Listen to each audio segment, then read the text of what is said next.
Hello, meeting चालू झाली का?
Tá, você já assistiu, né?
किती लोक जॉईन झाले कळेल आपल्याला? 62 लोक इथे पार्टिसिपेंट्स. ओके.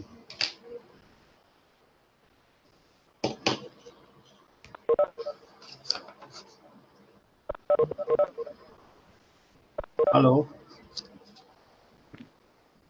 चौधरी साहेब, गुड मॉर्निंग. गुड मॉर्निंग साहेब. 11 वाजता बरोबर शाळा सुरू करा. चालू करूया. हो चालू करूया. Yes sir. छायाताई दिसतात मला. छायाताई जॉईन झाल्या आहेत. हो.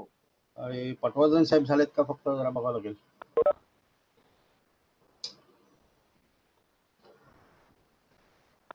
हॅलो. हा बघतोय, ट्राय करूया आपण. पटवर्धन साहेब आहेत का? नाही, दिसत नाहीये. बरं. म्हात्रे साहेब? म्हात्रे साहेब आहेत. केशव साहेब पण आहेत. ओके. राईट. म्हात्रे साहेब नमस्कार. नमस्कार. नमस्कार सगळ्यांना. नमस्कार. हो. आपण 11 वाजता चालू करू. येस 11ला चालू करूया. ठीक आहे. 11 वाजता चालू करूया.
चॅट बॉक्स म्यूट झाला पाहिजे मला वाटतं.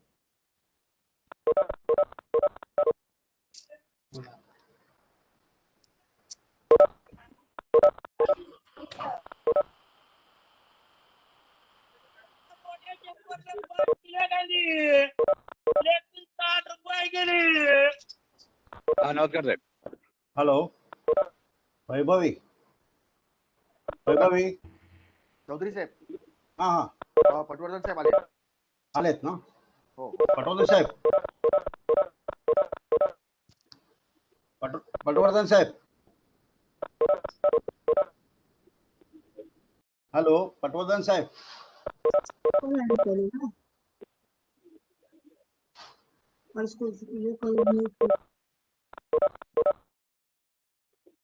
ते दिसत नाही मग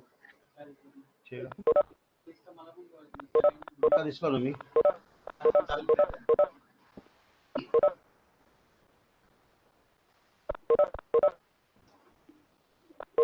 हॅलो. हॅलो येस साहेब, बोला बोला. पटवर्धन साहेब आलेत का? पटवर्धन साहेब जॉईन झालेत? आले होते आता एक. चालू करूया पटवर्धन साहेब मीटिंग. हॅलो. चौधरी. हा पटवर्धन साहेब मीटिंग चालू करूया का? राणे साहेब आलेत का? हो. राणे साहेब जरा नाही, एक मिनिट. राणे साहेब आहेत? नाही, राणे साहेब नाही आहेत. राणे साहेब चिपळूणच्या नाही. दौऱ्यावर आहेत. हो, नाही त्यांचा आवाज आहे ना. चौधरी. हा, चौधरी. चौधरी. हा सर. राणे बोलतोय. राणे बोलतोय. हा सर. Okay sir. जॉईन झालोय. Okay, thank you sir. Thank you Chaudhary sir. साहेब, करा. मीटिंग चालू करतो सर. ओके, हा मीटिंग चालू करतोय म्हटलं. पटवर्धन साहेब परब साहेब आलेत का बघा. हो, मी चेक करतो. Okay okay okay. Hello hello hello. Sir मी चालू करतोय मीटिंग लिंक हो म्हटलं. गया क्या? लिंक दिया है क्या सर? अच्छा हॅलो नमस्कार. हॅलो नमस्कार. आवाज येतोय का मला सगळ्यांना? येस येतोय. Yes sir. ओके हा नमस्कार. Okay thank you. पटवर्धन साहेब पण आले. दमा- सुरू करा. हो. The Maharashtra state cooperative housing federation limited व अस्मिता कॉलेज ऑफ लॉ यांच्या संयुक्त विद्यमाने आपण आजचा परिसंवाद आयोजित केलेला आहे. आजच्या परिसंवादाचा विषय the rights and duties of the animal and pets owner in the cooperative housing societies and apartment, म्हणजेच सहकारी गृहनिर्माण संस्था, अपार्टमेंट आणि पाळीव प्राण्यांचे पालन करता. नमस्कार सर. यांची पाळीव प्राणीचे पालन करता यांची जबाबदारी व अधिकार. आजच्या परिसंवादामध्ये उपस्थित असलेल्या सर्व दर्शकांचे मी अविनाश चौधरी आपले सर्वांचे स्वागत करतो. तसंच महाराष्ट्रामध्ये जो अतिवृष्टीमध्ये चिपळूण किंवा रत्नागिरी कोकणामध्ये जो हाहाकार उडाला आणि त्यामध्ये जी आपली अनेक लोकांनी आपला जीव गमावलेला आहे किंवा आज हे झालेलं आहे, त्यांच्याकरता महाराष्ट्र स्टेटतर्फे आपण त्यांना आदरांजली व्यक्त करतो. Maharashtra state cooperative housing society federation हे राज्यातील सर्व गृहनिर्माण संस्थांचे प्रतिनिधित्व करते. राज्यातील एकूण सहकारी संस्थांपैकी सरासरी 60% गृहनिर्माण संस्थांचा त्यामध्ये वाटा आहे. सहकारी गृहनिर्माण संस्थेतील सभासदांच्या अडचणी व शासनाच्या परिपत्रक व आदेशाची यशस्वी अंमलबजावणी, सभासद प्रशिक्षणाची जबाबदारी, तसेच चळवळीमध्ये येणाऱ्या विविध अडचणींना वाचा फोडून वृत्तपत्र व अन्य प्रसिद्धी माध्यमाच्या माध्यमातून लोकमत जागृत करते. शासन व संस्था याच्यामधील महत्वाचा तो एक दुवा आहे. महाराष्ट्र स्टेट कोऑपरेटिव्ह हाऊसिंग फेडरेशनच्या वतीने लॉकडाऊनच्या काळात अनेक विषयावर फेडरेशनचे अध्यक्ष श्री सीताराम राणे यांच्या नेतृत्वाखाली अनेक कार्यक्रम आयोजित केले होते. त्याचप्रमाणे आजच्या कार्यक्रमाचे सुद्धा आयोजन आमच्या फेडरेशनचे अध्यक्ष श्री सीताराम राणे तसेच फेडरेशनचे उपाध्यक्ष श्री पटवर्धन साहेब व संस्थेच्या सचिव छायाताई आसगावकर यांच्या वतीने आम्ही आज आयोजित केलेला आहे. हा संपूर्ण कार्यक्रम अस्मिता कॉलेज ऑफ लॉ यांच्या सहयोगाने आपण एकत्र केलेला आहे. तसेच श्री सीताराम राणे साहेबांची आपण ओळख करून देतो, कारण ते प्रमुख वक्ते आहेत आजचे. ते ठाणे जिल्हा कोऑपरेटिव्ह हाऊसिंग फेडरेशनचे अध्यक्ष असून शासनाच्या सहकार परिषदेचे माजी सदस्य आहेत. तसेच शासनाच्या अनेक सहकारी गृहनिर्माण संस्थांच्या समितीवर ते आजही उपस्थित आहेत. दुसरे वक्ते जे आहेत सुहास पटवर्धन साहेब, हे पुणे जिल्हा सहकारी गृहनिर्माण संस्था महासंघाचे अध्यक्ष म्हणून कार्यरत आहेत. तसेच स्टेट बँक ऑफ इंडियाच्या विविध पदावर काम करून ते निवृत्त झालेले असून पुण्यातील अनेक सहकारी चळवळीशी त्यांचा संबंध आहे. तसेच शासनाच्या अनेक समित्यांवर त्यांची नियुक्ती आहे. तिसरे आपले जे वक्ते आहेत त्या सौ छायाताई आसगावकर नेरुरकर या महाराष्ट्र स्टेट कोऑपरेटिव्ह हाऊसिंग फेडरेशनच्या सचिव आहेत. तसेच मुंबई डिस्ट्रिक्ट कोऑपरेटिव्ह हाऊसिंग फेडरेशनच्या माजी अध्यक्ष व विद्यमान संचालिका असून सहकारी गृहनिर्माण संस्थांचा त्यांचा गाढा अभ्यास आहे. संस्थेचे संचालक फेडरेशनचे श्री भास्कर म्हात्रे आज या कार्यक्रमात उपस्थित आहे. सगळीकडे बातम्या तसेच हेच चालू आहे. संस्थेचे प्राध्यापक, संस्थेचे मुख्य कार्यकारी कॅम्पसमध्ये लावलं. प्राध्यापक केशव तिवारी हे प्राध्यापक व लीगल एड असेल अस्मिता कॉलेजचे हेड ऑफ द डिपार्टमेंट आहेत. तसेच त्यांची त्या कॉलेजमध्ये 20 वर्षापेक्षा जास्त सेवा झालेली असून 2500 पेक्षा जास्त वकील त्यांच्या हातात तयार झालेले आहेत. आजही अनेक न्यायाधीश त्यांच्याकडून सल्ला घेतात. मराठी हे बघतात. सर्वात शेवटचे जे मुख्य स्पीकर आहेत ऍडव्होकेट श्री ही प्रसाद मराठी. परब हे महाराष्ट्र स्टेट कोऑपरेटिव्ह हाऊसिंग फेडरेशनचे तज्ज्ञ संचालक असून शासनाच्या सहकार विषयक अनेक समित्यावर त्यांची नेमणूक आहे. तसेच हायकोर्ट व सुप्रीम कोर्टामध्ये त्यांची प्रॅक्टिस असून या विषयावर त्यामुळे मार्गदर्शन करतील. आजचा हा विषय संवेदनशील आहे, कारण या पृथ्वीतला जन्माला आलेल्यानंतर प्रत्येकाला जगण्याचा अधिकार आहे परंतु त्याने कसे जगायचे याचे अधिकार मात्र त्या देशात संविधानाने किंवा कायद्याने दिलेले आहे. मग याबाबत भारतीय संविधानाने मानवाबाबत काय अधिकार दिले आहेत ची आज आपण जाणीव करून घेणार आहोत.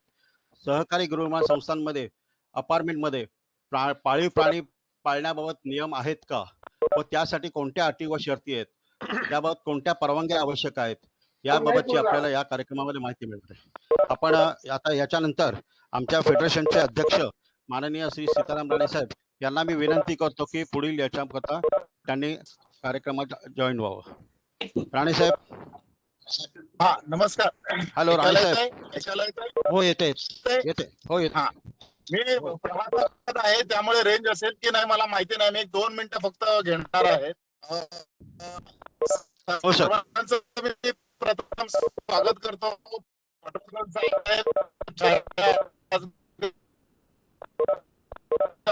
त्याप्रमाणे ऍडव्होकेट परब आणि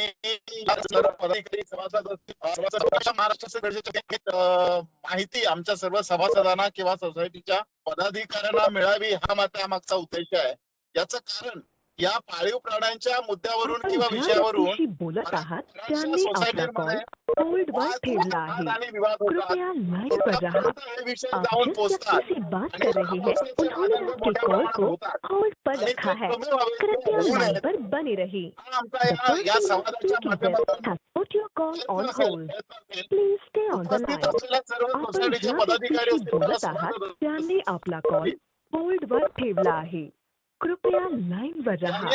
आप जिस व्यक्ति से बात कर रहे हैं उन्होंने आपके कॉल को होल्ड पर रखा है. विनंती आहे की सगळ्यांना अनम्यूट करण्यास सांगणे. The person you are speaking with has put your call on hold. Please stay on the line. आपण ज्या व्यक्तीशी बोलत आहात त्यांनी आपला कॉल होल्ड वर ठेवला आहे. कृपया मॅडम, लाइन पर रहा. आप जिस व्यक्ति से वैदे. बात कर रहे हैं उन्होंने आपके कॉल को वैदे मैडम, होल्ड पर रखा है. म्यूट कर दीजिए ना, होस्ट जो भी है सब म्यूट ऑल कर दीजिए. ते सगळ्यांना म्यूट करतो. हो सर हो. म्यूट कर वैदे. मॅडम ऐका आणि सगळ्यांना आणि mute समजा कर, कोण सगळ्यांना unmute mute होऊन- समजा कोण अनम्यूट होऊन जर इथे काही त्रास होत असेल तर त्यांना तुम्ही कृपया बाहेर करा. नंतर ते परत जॉईन हा, करतील. हा? हो, ओके ठीक आहे. तर सगळ्यांनी हा विषय समजून घ्यावा आणि सोसायटीतले किंवा सभासदांमधले आपापसातले वाद कमी व्हावे हा त्यामागचा उद्देश आहे. या संवाद करताना याच्यामध्ये कोणी वाद करू नये, विवाद करू नये.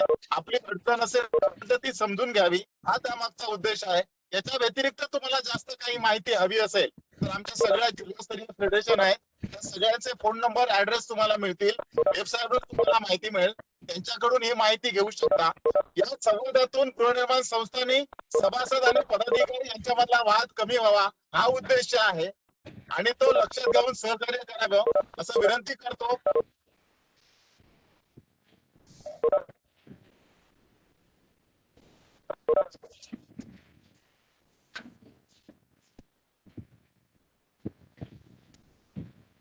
सर हिंदी में बोलते तो अच्छे से समझ में आता है सभी को.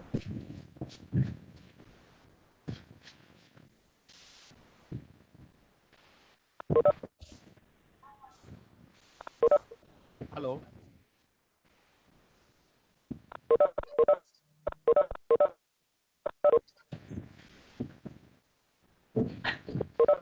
हॅलो. मला वाटतं सरांचा संपर्क तुटलेला आहे.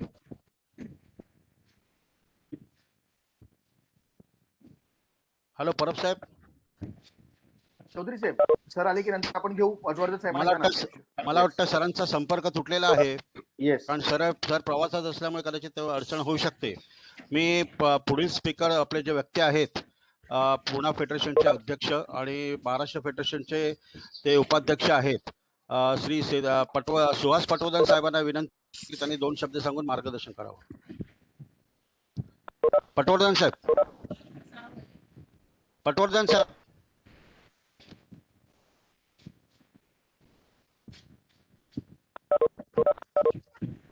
पटवर्धन साहेब.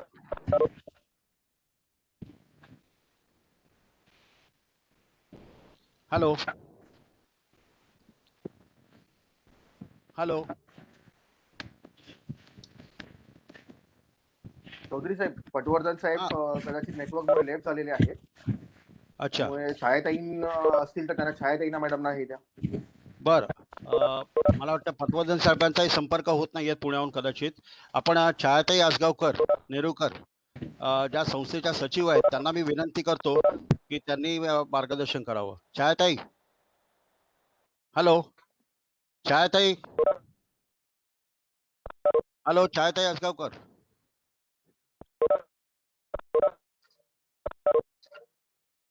हॅलो. छायाताई.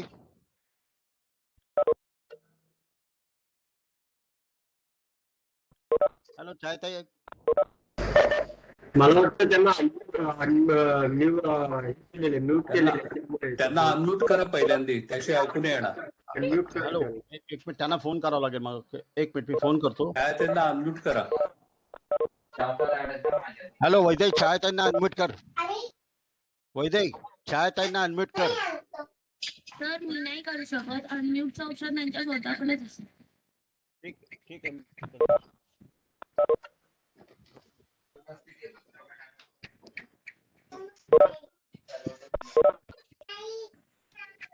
छायाताई अनम्यूट करा. त्यांनी स्वतःला अनम्यूट करून घ्यायला पाहिजे.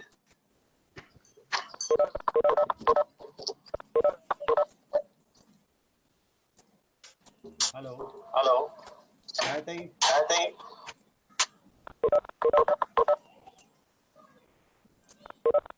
तिथे खाली डाव्या बाजूला अनम्यूट दिसते, तिथे क्लिक करा. अनम्यूट करा.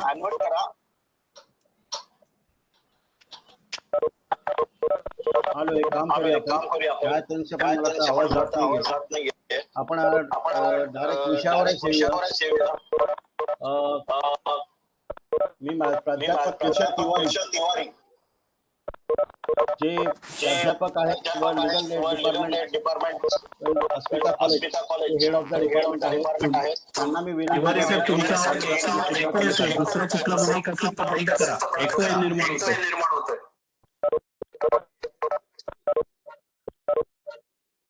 Keshav sir. Keshav Tiwariji. Keshav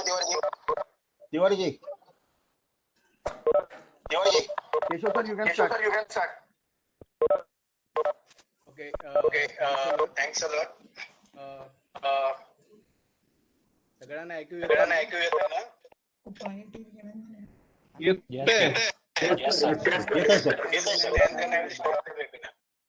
hello. Screen clear आहे का सगळ्यांनी एक संगती आवाज काढू नका. एकालाच बोलू द्या.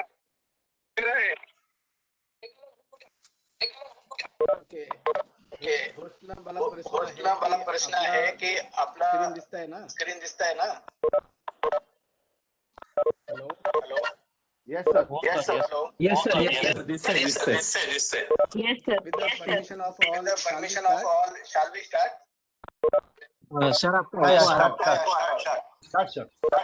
वॉइस एको हो रहा है. हॅलो. आवाज इको होतोय. आणि दुसरी गोष्ट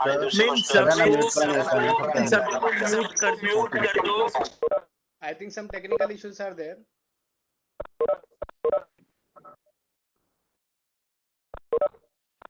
Somebody make one twice a time they starting the video. That's why from mobile and always the computer also. That's why it's echoing. I think if the technical glitches are solved, then we can start. Keshav sir, your voice is not echoing, sir. You can continue, sir. My voice There's is only echoing. one option. No, sir. He muted Clear, everyone. sir. Keshav sir. Hello. Am I clear? Yes, Yes, sir. sir. Yeah, yes, sir. You're clear. Please continue, Yes, sir. sir. Sir, you start. Yeah, thanks everyone. बारिश के समय होता है ऐसे. So to begin with, Hello. Hello. या सगळ्यांना नमस्कार. आवाज येतोय एकदम, काही प्रॉब्लेम नाहीये. आपण आता वेबिनारला सुरुवात करू. रिस्पेक्टेड आवाज येतोय? डिग्निटरीज. हा, खूप छान येतोय madam. Chhaya madam. Hello. Hello. Keshav sir. Chhaya ते तुमचा आवाज क्लिअर ऐकू येतोय. Thank you. मॅडम एकदम क्लिअर. अच्छा. नमस्कार, स्वागत करतो. कुठेतरी एकाने बोला फक्त, छाया किंवा केशव सर. मी बोलते ना, कारण आता मी मुंबई बॉक्सिंग फेडरेशनचे अध्यक्ष होते, तेव्हा हा विषय आमच्या दृष्टीने खूप महत्वाचा होता.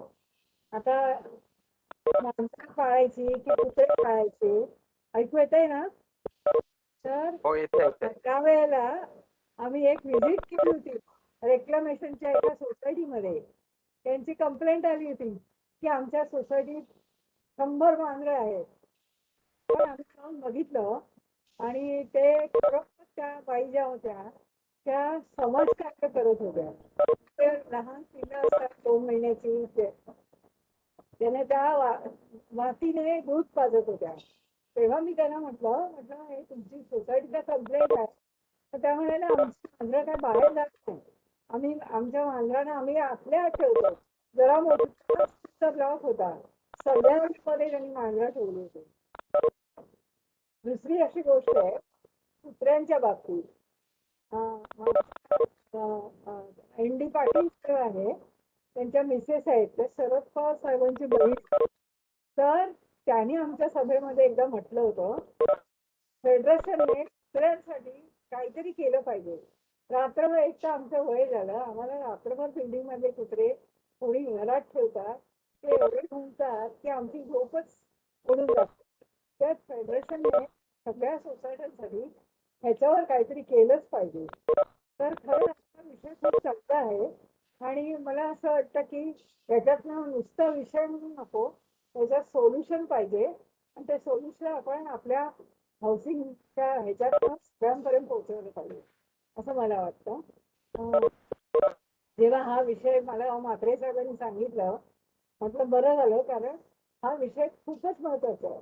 आपण सगळ्यावरती बोलतो हे झालं पाहिजे ते झालं पाहिजे, पण ह्या दोन्ही विषयावरती कधीच बोललं जात नाही आणि ते बोलणं इतकं महत्वाचं आहे की आणि ह्याच्यातनं काहीतरी निघाल पाहिजे असं मला वाटतं. ज्यांनी हा विषय मांडला. काय असतं हिरा, भूक लागली ना बाळ? धन्यवाद. खेळत खेळत खा की, मी भरवतोय ना, आ कर की फक्त.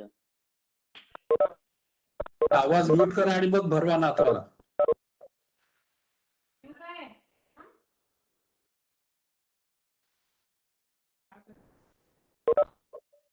Keshav sir, you can start sir. Okay, धन्यवाद मॅडम. आज आपण जे हे टॉपिक घेतलंय त्याच्यामध्ये आपण इश्यूज पण बघणार आहोत आणि त्याची सोल्युशन पण असणार आहोत. एक मन आहे की where there is a issue there is a remedy and where there is right there is also a remedy. So आजच्या आपण hello sir, good morning sir, please Hindi में बोलिए ना. या आई विल मैं कह लूंगा कि हिंदी मराठी इंग्लिश तीनों में बोलूं एंड आई विल रिक्वेस्ट कि आप लोग जब तक ये मुझे जो टाइम दिया गया है 15 to 20 मिनट्स, उसमें मुझे सारी चीजें कवर करनी है. हम लोग शांति से सुनने की कोशिश करेंगे. So to start with respected dignitaries of the Maharashtra state cooperative housing society, chairman Sitaram Rane ji, vice chairman Shri Suhas Patwardhan ji, secretary miss Chhaya Ajgaonkar madam ji, and expert director Shri Prasad Parab ji, Mhatre साहेब, authorities, members, resident of various housing societies, representative of the police department who are present today, advocates, lawyers, law students, various animal lovers organizations who are present today, volunteers of animal welfare association and veterinary check, बहुतेक doctor पण इथे उपस्थित आहेत and attendees. मी सगळ्यांचं स्वागत करतो. आजची जी objective आहे वेबिनारची, छाया मैडम ने आता जे सांगितलं की हे एक असा विषय आहे, एक ऐसा टॉपिक है, ऐसा इश्यू है कि जो सब लोग को पता है कि प्रॉब्लम है। कुछ दिन पहले ही एक जज ने बताया था कि दोनों पार्टीज को पता होता है प्रॉब्लम है, लेकिन जज होता है जिसका ट्रायल होता है। सो आज का जो इश्यू है उसका हम इश्यू भी देखेंगे, उसके सोल्युशन भी देखेंगे. Will see the issues. ते इश्यू काय आहे ते पण आपण बघू आणि त्याचे सोल्युशन पण आपण बघण्याचा प्रयत्न करू. तो ऑब्जेक्टिव्ह जो आहे तो आजचा वेबिनारचा, ह्याची जी एम आहे ती एम आहे to bring awareness among the people about the importance of the pets. पेट्सचे जे महत्व आहे ते लोकांना पहिले कळलं पाहिजे. ॲनिमल लव्ह ते लोकांना कळलं पाहिजे, त्याची अवेअरनेस झाली पाहिजे. आणि भारताच्या कायद्याची, भारताच्या कोर्टाची त्याच्याबद्दल राईट्स, ड्युटी अँड रिस्पॉन्सिबिलिटी जे आहे ते pet lovers, animal lovers, resident and all can live happily आणि को एक्झिस्टन्स एकत्र आपण कसे राहणार आणि म्युच्युअल रिस्पेक्ट कशी ठेवणार ते हे हा प्रेझेंटेशनचा उद्देश असेल. प्रॉब्लेम पण असेल, इश्यूज पण असेल आणि आपण हे एंड पर्यंत हा प्रेझेंटेशन बघणार ह्याला मला नक्कीच खात्री आहे. We will enjoy and doing the pets make our life happy. कसे आपण हॅपी राहून आपण हे वेबिनार बघू. सर्वात प्रथम मी सगळ्यांना, छाया मॅडम आणि सगळ्यांना थोडं लक्ष द्यावं की, आणि सगळे जे उपस्थित आहेत त्यांनी पण लक्ष द्यावं की on behalf of Asmita college of law free legal aid clinic आम्ही काही सर्वेक्षण केले, काही डेटा कलेक्ट केले, काही सर्वे केले आणि काही पोल्स घेतले. तर ह्या पोल जे होते ते महाराष्ट्रामध्ये पॉप्युलेशन किती आहे, किती हाऊसिंग सोसायटी आहेत, पेट किती आहेत आणि त्यांची रँडम पोल सर्वे मेथडनी आम्ही हा पोल घेतला. आणि त्याच्यानंतर आम्ही जे पोल जे हाऊसिंग सोसायटीची घेतली, ते नेबर्स आहेत त्यांची पण घेतली, जनरल पब्लिकची घेतली आणि स्टेशन हाऊस ऑफिसर जे आहेत त्यांची पण आपण हे सर्वे घेण्याचा प्रयत्न केला आहे. तर पुढच्या 5 मिनिटात आपण जे सर्वेचे रिजल्ट्स आहेत ते थोडक्यात पाहू. हम लोग जो सर्वे लिए थे उसका हम लोग थोड़ा रिजल्ट देखेंगे. Will see the survey. Total number of housing society in Maharashtra. मला जे डेटा पुरवण्यात आला, जे मला डेटा सांगितलं आला की रफली मी जर का रॉंग नसेल तर 1,15,000 रजिस्टर्ड हाऊसिंग सोसायटी आहे आणि त्यापैकी 65,000 ही MMRDA रिजन मध्ये आहे. महाराष्ट्राची टोटल पॉप्युलेशन 11,23,72,900 आहे आणि हे 9% ऑफ पूर्ण देशाची आहे. या पॉप्युलेशन मध्ये महाराष्ट्रामध्ये जे अर्बन म्हणजे शहरी भागात जे राहतात, जो शहर में रहते हैं वो 45.22% है. Total number of pets in India and Maharashtra. कारण की आजचा जो विषय आहे तो हाऊसिंग सोसायटी बद्दल आणि पेट्स अँड ॲनिमल यांची जी अडचणी निर्माण होतात किंवा ह्यांच्याबद्दल जे प्रॉब्लेम होतात की त्याची सोल्युशन अमिकेबली कशी निघाली पाहिजे. कारण की सगळे हॅप्पी राहिले पाहिजेत, एकत्र राहिले पाहिजेत आणि ह्याच्यामध्ये कोर्टाची काय व्यवस्था आहे ते पण आपण बघू. आणि अराउंड 2 लाख पेट पूर्ण भारतात 2 करोड पेक्षा जास्त पेट आहेत. रफली around 27% pets are in Maharashtra. Means ह्याच्यातले जे 27% पेट्स जे आहेत ते महाराष्ट्रात अलोन आहेत. आता विच रफली कम अराउंड 54,50,000 पेट्स हे महाराष्ट्रात आहेत आणि ह्या पेट्स मध्ये 80% पेट्स जे आहेत ते डॉग्स, पेट डॉग्स आणि कॅट्स आहेत. रेस्ट जे 20% आहे ते पेट आहे किंवा बर्ड्स आहे किंवा फिश, टर्टल आणि टोर्टाईस आणि रॅबिटच्या स्वरूपात आहे. आपण मला वाटतं की कोणतरी म्यूट होईल तर बरं होईल, जेणेकरून आपल्याला हे प्रेझेंटेशन आणि हे महत्वाचा जो प्रबोधन आहे ते ऐकायला बरं वाटेल. तर मी हॉस्टना रिक्वेस्ट करेन की प्लीज म्यूट करा. मध्ये कोणाचा तरी आवाज येतो त्यांना अनम्यूट केलं तर बरं होईल.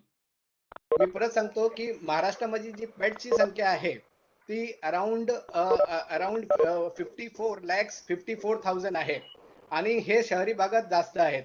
आणि ह्या जे पेट्स आहेत त्याची जी सर्वे आहे आणि ह्याच्यामध्ये जे 80% जो है ये डॉग्स और कैट हैं. जो 80% जो इसमें पूरा भी जो पेट्स हैं उसमें 80% डॉग्स कैट्स हैं, 20% इसमें पेट है, बर्ड्स हैं, फिश है, टर्टल है और रैबिट है और इस तरह की जो प्राणी है जो है त्याच्यामध्ये आहेत.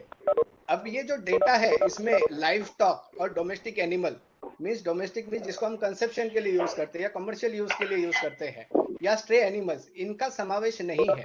सो अपने को हम सबको ये पता चल सकता है, we can make out from this. आपल्याला हे थोडक्यात हे माहित पडलं पाहिजे की जर का पॉप्युलेशन आपली 11,23,72,900 आहे आणि त्याचबरोबर जे हाऊसिंग सोसायटीचे त्याची नंबर आणि ह्याची आपण डेमोग्राफी बघितली तर आपल्याला हे कळेल की हे आपले पार्ट्स ऑफ जे सोसायटीचे जे पार्ट्स आहेत आणि हे पेट जे आपल्या जीवनातील खूप महत्वपूर्ण अंग आहेत की ह्यांची बरोबर आपण मिळून कोएक्झिस्ट कसे राहणार.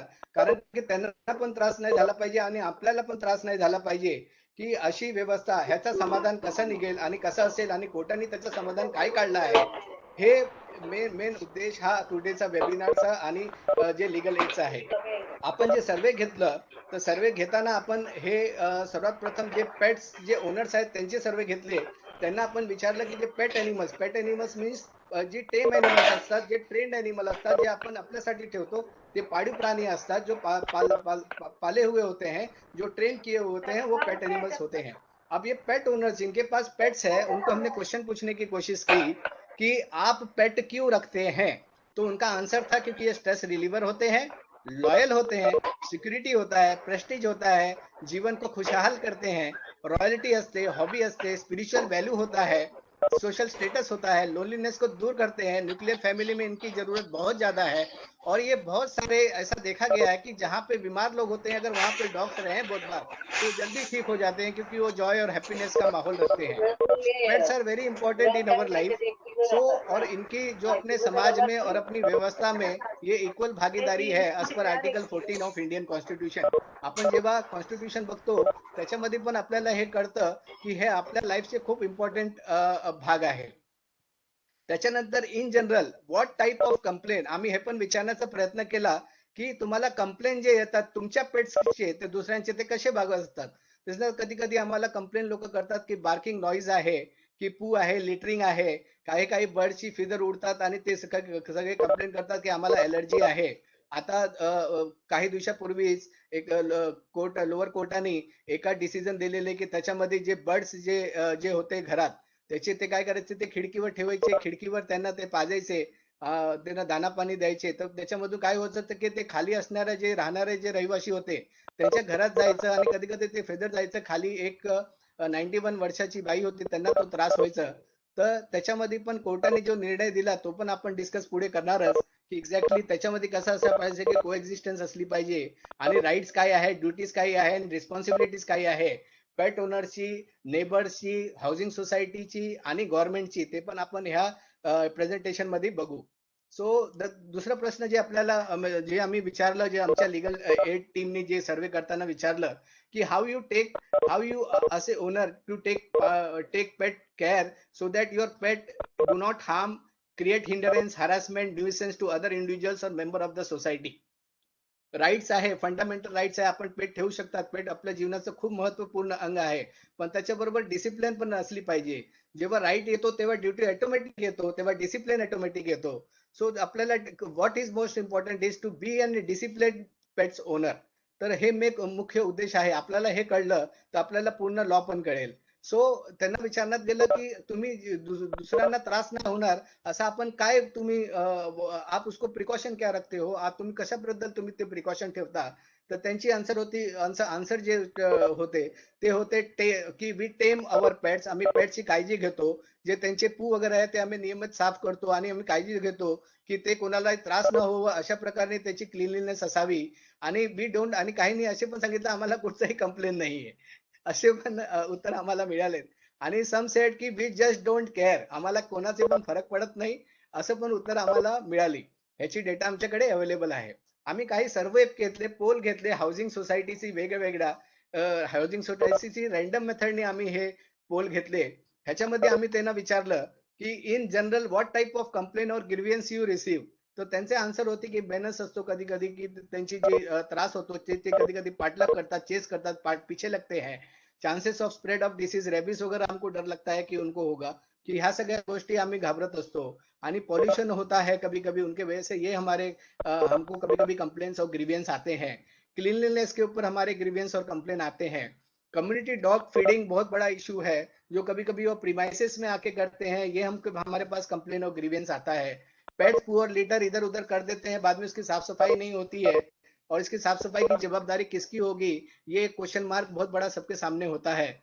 एंड देन मेनी सेड, और बहुतों ने ये भी कहा, many said that our pet owners are disciplined and cooperative, no complaint. ऐसे भी सोसाइटीज हम लोग ने सर्वे किए जहां पे पेट्स और एनिमल्स और हाउसिंग सोसाइटी के मेंबर्स बहुत डिसिप्लिन में, बहुत प्यार से, बहुत अच्छे से रहते हैं. सो हमें उनसे भी सीखना चाहिए. नाउ आगे हमने जो सर्वे किया जो कुछ, क्योंकि जब तक हम सर्वे नहीं करेंगे, डेटा नहीं मिलेगा, तब तक हम इसका आंसर नहीं दे पाएंगे कि इसमें लीगल स्टैंड क्या है और इसका सोल्यूशन क्या है। तो where there is a problem there is 100% solution, और ये 99% सोल्यूशन जो है यहाँ पे वो सिर्फ डिसिप्लिन है और एडेरेंस, जो कोर्ट के ऑर्डर्स हैं, जो ऑल इंडिया एनिमल बोर्ड के वेलफेयर ऑर्गेनाइजेशंस है, जो इनके जो गाइडलाइंस है तो एकदम क्लियर है सारे और बहुत हेल्पफुल है।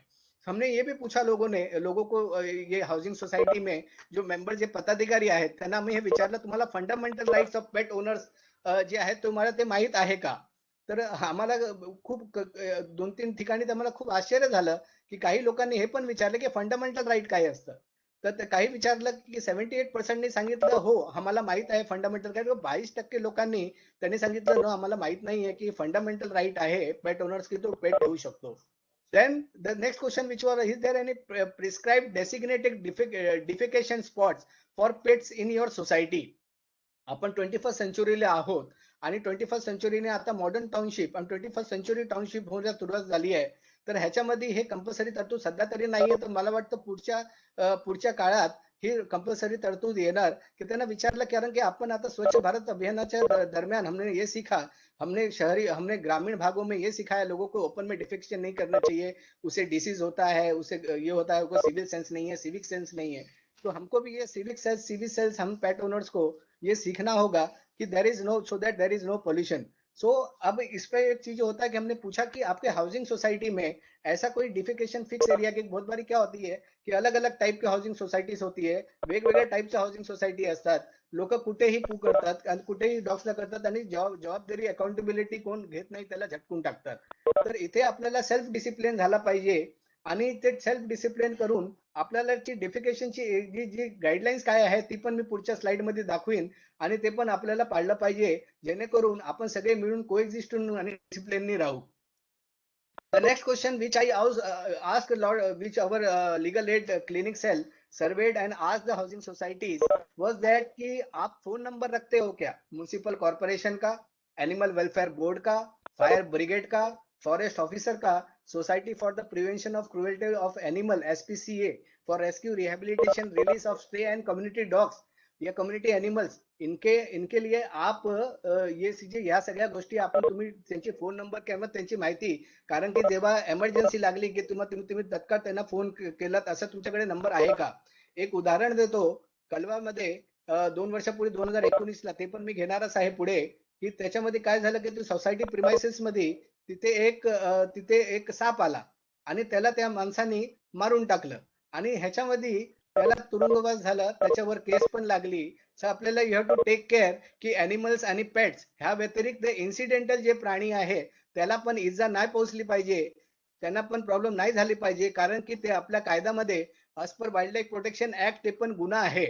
हे सगळ्यांना कळलं पाहिजे आणि हे सगळ्या इम्पॉर्टंट गोष्टी आपल्या लक्षात आलं पाहिजे का ते पण आपल्या सोसायटीचे भाग आहेत. त्याच्यामध्ये आपण काय केलं पाहिजे, जसं काय तर लगेचच आपण फॉरेस्ट ऑफिसरला किंवा society for prevention of cruelty to animals आहे त्यांना फोन लावून जेणेकरून त्याला ते रेस्क्यू करतील आणि घेऊन जातील. हे बायोडायव्हर्सिटी मध्ये आपल्याचे खूप महत्वाचे घटक आहे. हमारे बायोडायव्हर्सिटी में बहुत इंपॉर्टेंट है, this is very important that we have to take care of the life, they must not be in with any kind of suffering और पेन, उनका पेन या सफरिंग नहीं होना चाहिए. पण त्याच्यानंतर आम्ही त्यांना प्रश्न विचारलं की जर का तुमच्याकडे सोसायटीमध्ये कम्युनिटी डॉग आणि स्टे एनिमल्स, मला वाटतं छाया मॅडमनी पण तेच प्रश्न उपस्थित केलं की जर का कम्युनिटी डॉग आणि स्टेट एनिमल्स तुमच्या प्रिमाइसेस मध्ये येतात तर तुम्ही त्याचा कसं सॉल्व्ह करतात, हाऊ यू सॉल्व्ह दॅट, त्याची सोल्युशन तुम्ही कशी काढतात.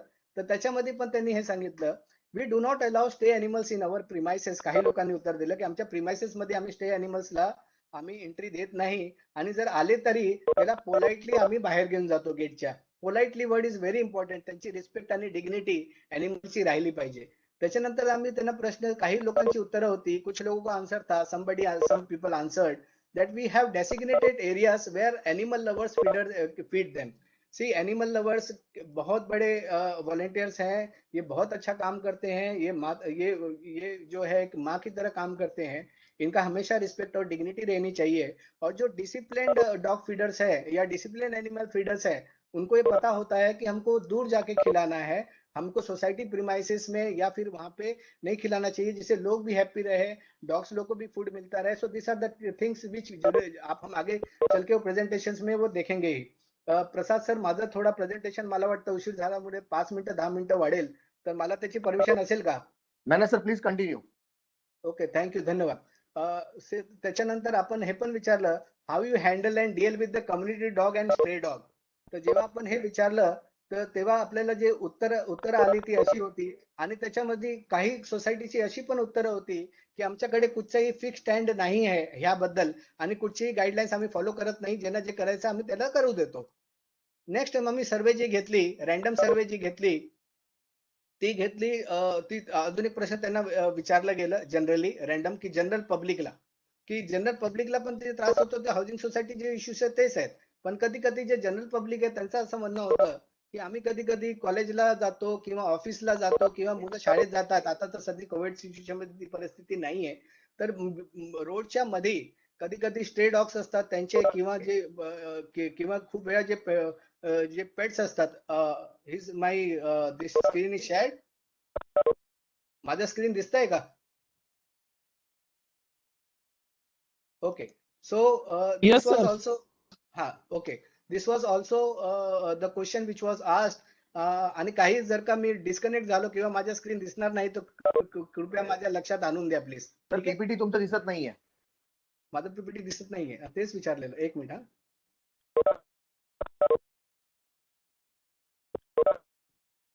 Okay, is it visible now? No sir.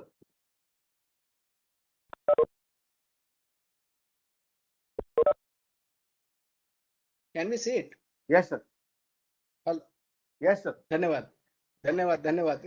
काही तांत्रिक अडचणी आहेत, पण या ऑनलाईनच्या कारण की जनरली आपण सेमिनार जेव्हा ऑफलाईन घेतो तेव्हा या अडचणी येत नाही, तिथे पण कधी कधी येतात, आणि हे आपला भाग आहे. सो ते मेनेस आहे, चेस करतात, chances of spread of disease असतात, आणि ह्याच्यामध्ये खूपदा ते त्यांचे हे करतात. तर आपल्याला स्वच्छ भारत अभियान, पॅट्स खूप इम्पॉर्टंट आहे, त्यांनी त्याची जी नॅचरल चीज आहे त्यांनी केलीच पाहिजे. पण त्याचबरोबर आपण एक गोष्टी अजून कळलं पाहिजे आपल्याला, ते क्लिनलीनेस आहे ते पण त्याचबरोबर ते राहिलं पाहिजे. कारण की लोक ऑफिसला जातात, त्यांना बूट लागतो, पायाला लागतो, तर या गोष्टी आणि त्याच्यामध्ये को एम्ब्रेसमेंट होते, आणि हे सिविक सेन्स आणि सिविक सोसायटी मध्ये हे नाही झालं पाहिजे असं सगळ्यांचं सांगणं होतं. तर आम्ही जनरल पब्लिकला हे पण विचारलं, तुम्हाला अॅनिमल आवडतात का? 99% लोकांना सांगितलं हो आम्हाला खूप आवडतं. पण काय आवडत नाही? तर काय नाही आवडत नाही, तर पॉल्युशन आवडत नाही. त्याच्यानंतर आम्ही काही पोलीस विभागातील काही बरेच विद्यार्थी पोलीस विभागात पण आहेत, तिथे पण आम्ही सर्वे लावलं की त्याच्यामध्ये आम्ही ते पोलीस विभागामध्ये स्टेशन हाऊस ऑफिसर जे असतात पोलीस, त्याची पण सर्वे करते, तुमच्याकडे तक्रार कशी येतात, कुठच्या प्रकारची येतात पेट्स बरोबर किंवा डॉग बरोबर. तर त्याच्यामध्ये असतं कधी कधी डॉग बाईट असतो, कंटिन्युअस बार्किंग असतो, अग्रेसिव्ह असतो डॉग, किंवा डॉगला इजा कोणतरी पोहोचवतो. जे एनिमल्स असतात रोडवर, त्याची मी सापची एग्जांपल दिली, तुम्हाला स्नेकची एग्जांपल दिली. I give the example of the snakes, आप लोगों को स्नेक का भी एग्जांपल दिया, उसको किसी ने हर्ट कर दिया, तो इस तरह की कंप्लेन या फिर किसी जानवर को कंप्लेन कर दिया. बहुत सारा टिकटॉक वीडियो बनाने में जो अपने स्ट्रे डॉग होते हैं उनको पूंछ पे वो लोग फटाकड़ी लगा देते हैं, कभी कभी उनको हरास करते हैं, उनको तकलीफ देते हैं. तो इस तरह की कंप्लेन आती है. और बहुत बार कंप्लेन ऐसी भी आती है कि लोगों ने इलीगल पेट्स रखा हुआ है, जो कि वाइल्ड लाइफ प्रोटेक्शन एक्ट या फिर भारत के कानून के हिसाब से उन्होंने जो इंडेंजर्ड स्पीसीज है उसको नहीं रखना चाहिए, तसे पण ते ठेवतात. तिथे पण मग त्याचा त्रास होतो आणि त्याची कंप्लेन होते. ह्याच्यानंतर इसके बाद जो रॉन्गफुल रिस्ट्रेंट है, कभी कभी क्या करते हैं कॉरिडोर में रख देते हैं. एक खूप गंमत माझ्या समोर आली एकदा, कि एक जन वो जो उनको क्वेश्चन जब पूछा गया कि आप अपना डॉग जो है वो बाहर जो कॉमन एरिया है वहीं पे कॉरिडोर में ही रखते हो, वहां क्यों रखते हो? तो वो कहते हैं कि हमको ज्योतिष ने बताया कि ये काल भैरव है, ये द्वारपाल है, और इनमें जो स्वर्ग और नरक के द्वारपाल है, तो उनको इसको घर पे नहीं रख सकते, अशुभ होता है. तो this are the question generally wrongful restraint के भी बहुत बार आते हैं, जिसको कि हम अपने घर में नहीं लेकिन दूसरों के लिए अड़चन पैदा करते हैं. तो this are type of the question. Sir this are the views, this are not my views first of all. ठीक है, ये जो एग्जाम्पल जो सर्वे किया मैं उसी का आप लोगों को त्याचीच मी तुम्हाला एक जस्ट झलक सांगतोय आणि त्याची मी एक्झाम्पल देतोय. तर त्याच्या विचारण्यात आला की आम्ही पोलीस स्टेशनला पण हे विचारलं, पोलीस लोकांना एसएचओ वगैरे होते, त्यांना आपण हे विचारलं की तुम्ही तर रिसॉल्व्ह कसे करता? तसं तर 99% जे आहे ती मेडिएशनने रिसॉल्व्ह होते. आता एकच आठवडा पुढे मला वाटतं श्री प्रसाद जी की आपले जे चीफ जस्टिस होते त्यांनी सांगितलं की जो पुढचा जो न्याय व्यवस्था आहे आणि ते मेडिएशनचं आहे. फक्त सगळ्या गोष्टी कोर्टातून किंवा ब्लॅक कोर्टातून होत नाही. त्याचे रेसोल्युशन मेडिएशन पण होऊ शकतो आणि ते खूप खूप वेळा काय होतात की ते सगळं मध्यस्थी करून मेडिएशन ते सॉल्व्ह करून टाकतात. सेकंडली ते काउन्सिलिंग करतात, वॉर्निंग देतात किंवा ते कंप्लेंट रजिस्टर करतात की ते ग्रीव नेचरचे आहेत या ग्रीवियस नेचरचे आहेत. खूप वेळा ते लोक काय करतात की हेल्प करतात, गाईड करतात कोणाला रेस्क्यू करण्यासाठी, रिहॅबिलिट करण्यासाठी आणि रिलीज करण्यासाठी.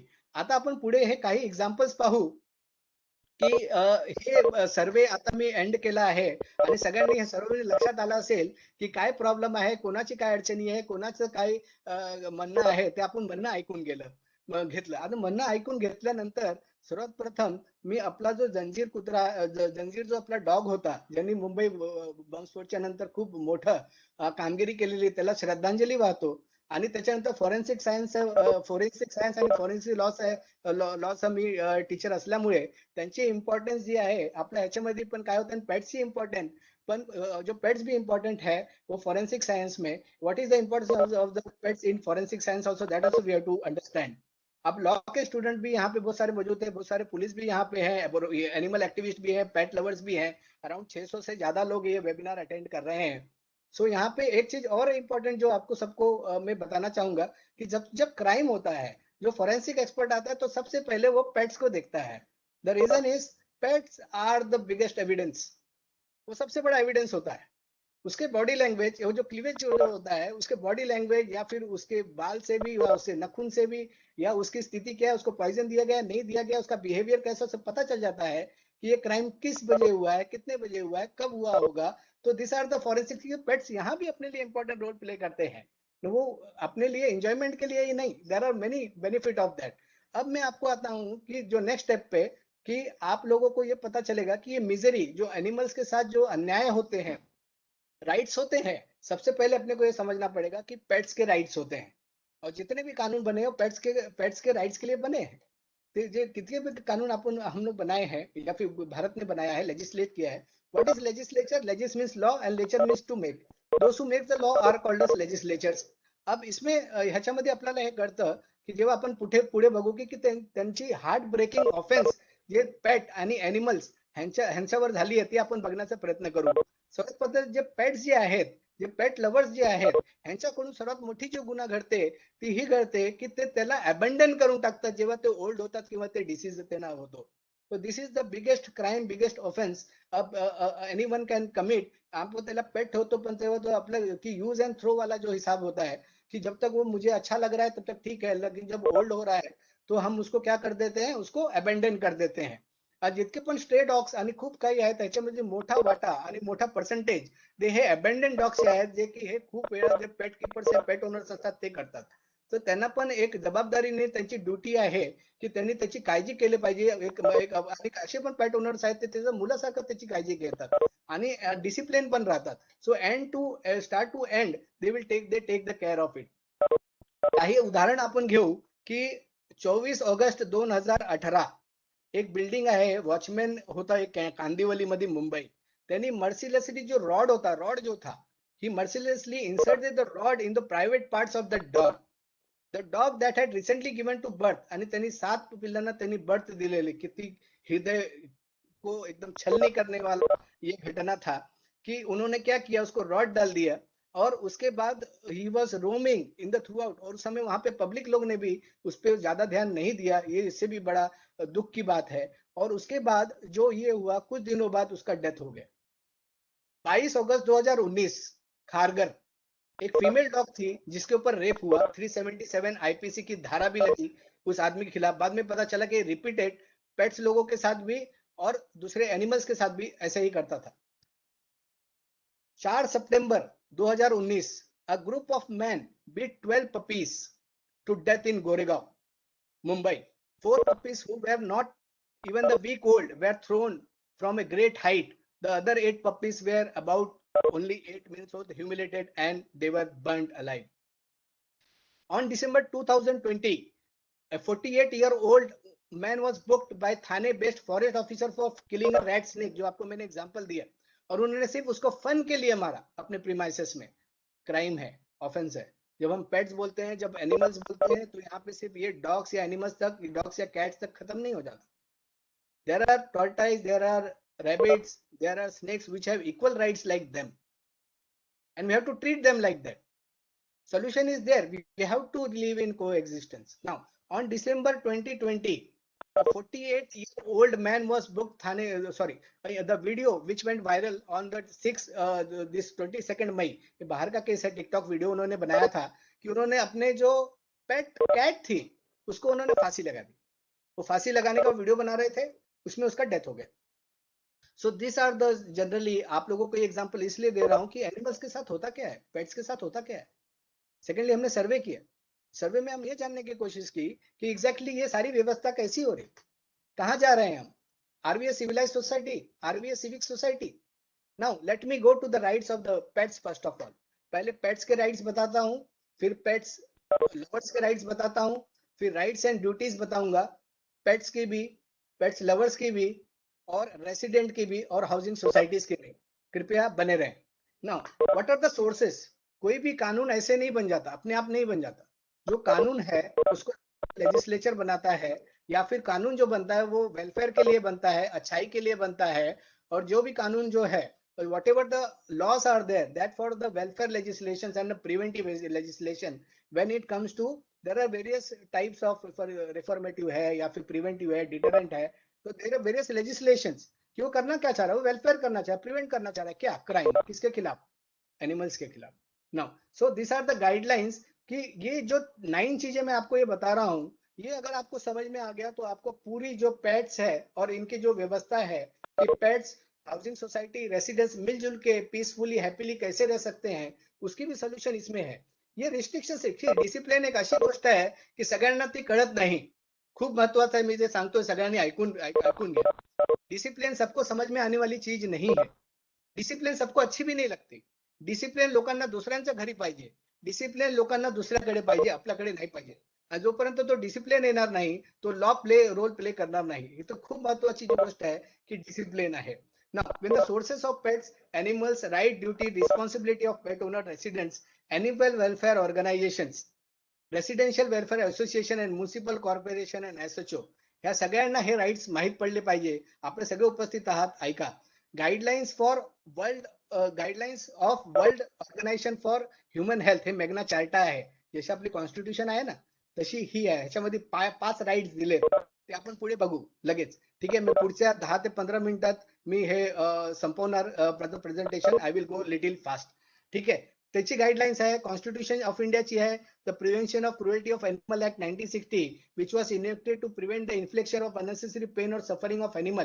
ह्याची सेक्शन 3 आणि सेक्शन 11 जर का अपन बघितली, अपन जब उसका सेक्शन 3 और 11 देखते हैं तो अपने को क्लियरिटी आती है. और उसके बाद उसका रूल्स है 2011 का, जो कि सेंट्रल गवर्नमेंट ने under section 38 of prevention of cruelty act 1960 उसको बनाया. एक्ट बहुत पुराना है. उसके बाद बिल्स भी रेडी है, लेकिन वो बिल्स पार्लियामेंट पास नहीं कर रही है. The reason we don't know. ठीक है, the wild life protection act है 1972 का. The animal birth control dogs rules है 2001 का. जुडिशियल प्रोनाउंसमेंट और जुडिशियल जजमेंट्स है. डेलीगेट लेजिस्लेशन है, उसके नोटिफिकेशन है, सर्कुलर है. मोरालिटी और डिसिप्लिन, ये भी लॉ है. Morality and discipline, he is also law, remember, which has been pronounced in various judgments and way of the Supreme Court also.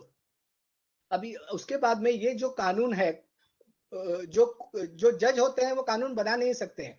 They declare the law, वो law declare करते हैं कि ये law है, but वो कानून बना नहीं सकते. But under article 141 they can, the law declared by the supreme court will be binding on the all the lower court except the supreme court.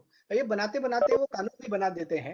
अब जब भी एक वो जुडिशियल अनाउंसमेंट होता है या प्रोनाउंसमेंट होता है, तो जितने भी जजमेंट होते हैं उसमें रिफ्लेक्शन मिलता है ऊपर जो हमने चीजें देखी ना उसका. और बहुत इंपॉर्टेंट है, अगर आप गांधीयन प्रिंसिपल और इंडियन वैल्यू को मानते हो और ये 5 चीजें अगर आपको समझ में आ जाएगी, if it all you will understand. जर आपल्याला हे 5 गोष्टी कळतील गांधीजींच्या आणि इंडियन व्हॅल्यूजचे, आपल्याला हे कळेल की एक्झॅक्टली काय आहे. पहिलं, लव्ह एनिमल, गांधीजीचे विचार. एनिमल पासूनच आपल्याला हे कळतं की देश कसा आहे, त्याची लोक कशी आहेत. क्लीनलीनेस अँड डिसिप्लिन, आपण एनिमल ठेवतो पण त्याच्याबरोबर ते क्लीनलीनेस डिसिप्लिन हे पण गांधीजीचे विचार आहे, इंडियन व्हॅल्यूजचे विचार आहेत की क्लीनलीनेस अँड डिसिप्लिन पण त्याच्याबरोबर आली पाहिजे. लोकल सेल्फ गव्हर्नमेंट, म्हणजे आपण इथे हाऊसिंग सोसायटीच्या जे फेडरेशन आणि ह्याच्यामध्ये हे सगळे जे भाग आहेत ते लोकल सेल्फ गव्हर्नमेंटची आहे. ती जी जी व्यवस्था होती की आपण आपली व्यवस्था आपण सगळे मिळून जे लोक आहेत ते ग्रुप असो की ते स्टेट लेवलला असो की ते सेंट्रल लेवलला असो की ते डिस्ट्रिक्ट लेवलला असो किंवा ते वार्ड लेवलला असो. सो द थिंग इज की we take care here the local self government. Non violence म्हणजे कुठच्याही प्रकारची व्हायलन्स चाहे मेंटल चाहे फिजिकल ते नेबर्सला किंवा तो त्या प्राणींना होता कामा नये आणि ते अमिकॅबली रिसॉल्व्ह झालं पाहिजे की सगळ्यांनी मिळून त्याची अमिकेबली सोल्युशन काढली पाहिजे. रिफॉर्मेटिव्ह थिअरी ऑफ पनिशमेंट की आपण रिफॉर्म केलं पाहिजे, फाईन नाही केलं पाहिजे. फाईन नाही, लोकांना डिस्युबल शिका. कधी कधी आपण फाईन करतो की तुमच्याकडे कुत्रा आहे, शी केली, फाईन केलं, ते सोल्युशन नाहीये.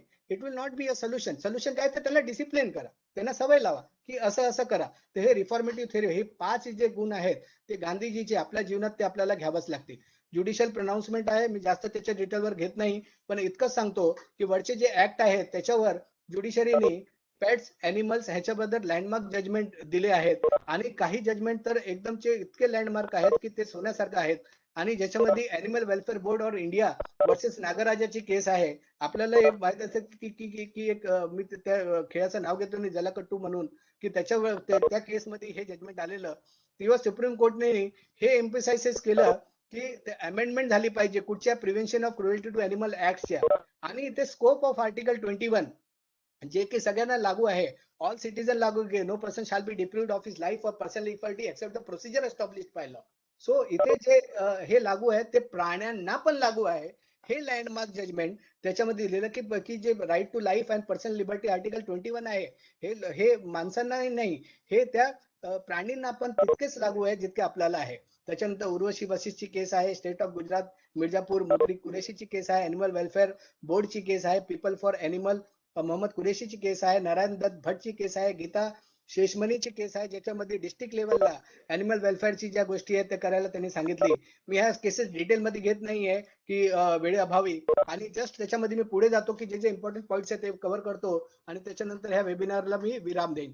नाव ते 5 गोष्ट जे मी तुम्हाला सांगितलं की वेगना चार्टर आहे, ते कॉन्स्टिट्यूशन आहे, अॅनिमल राईट्सचे ते हे 5 आहेत. ये 5 है वो.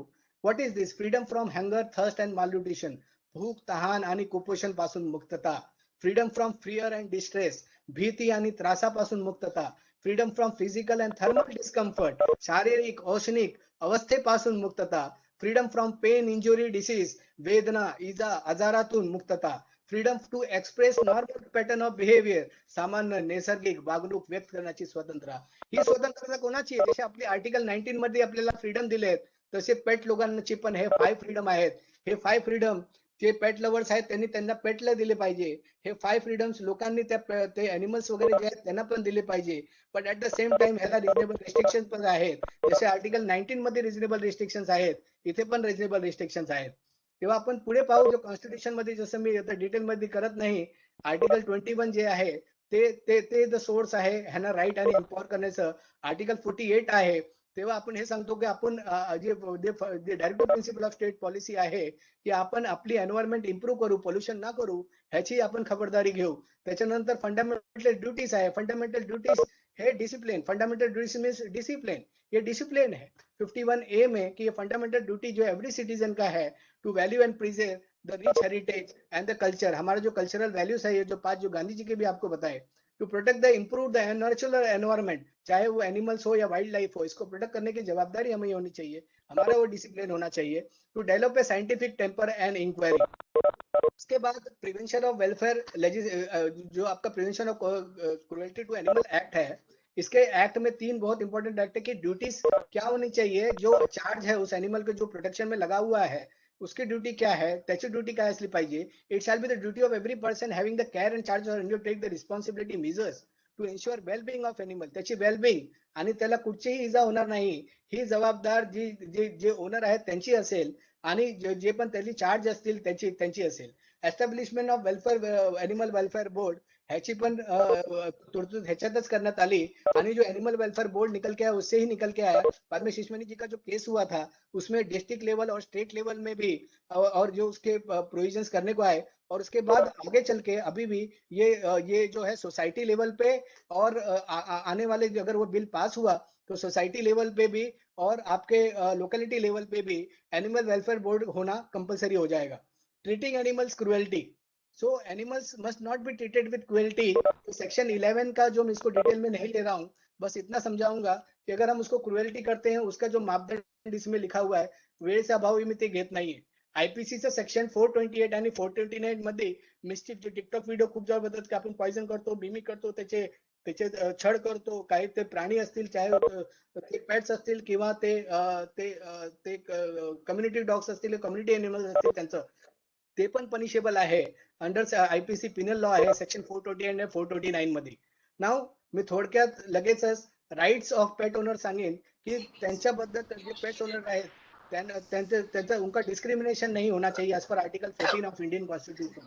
कॉमन फैसिलिटीज, चाहे वो लिफ्ट हो, चाहे वो गार्डन हो, और उनको यूज करने देना चाहिए. लेकिन यूज करने देना चाहिए, और कैसे करने देना चाहिए वो भी मैं आगे चल के बताऊंगा. जो जुडिशियल प्रोनाउंसमेंट है उनको आप एक्स्ट्रा चार्जेस नहीं लगा सकते हैं, उनको आप एक्स्ट्रा मेंटेनेंस चार्ज नहीं कर सकते हैं. ये भी जुडिशियल प्रोनाउंसमेंट है under article 14 and 21.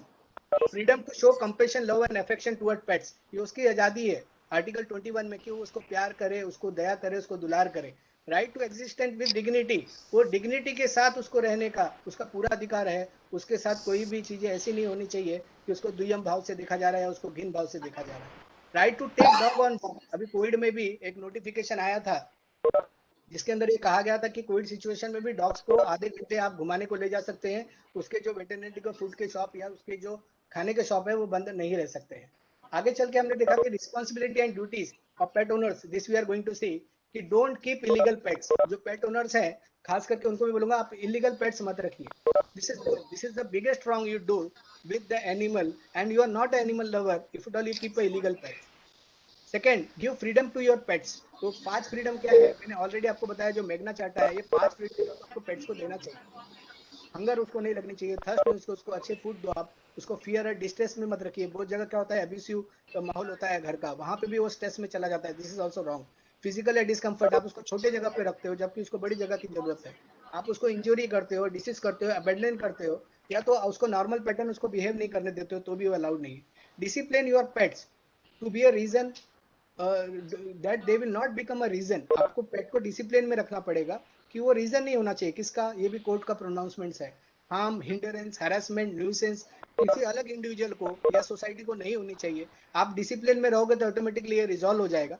Don't abandon your pets, आप अपने पेट्स को अबेंडन ना करें. उसको अगर आप निभाएं तो उसको मरते दम तक निभाएं या फिर उसको शेल्टर में दे दें. Respect privacy end space of your neighbours, आपके नेबर्स से आपका कोऑपरेशन हमेशा रहना चाहिए.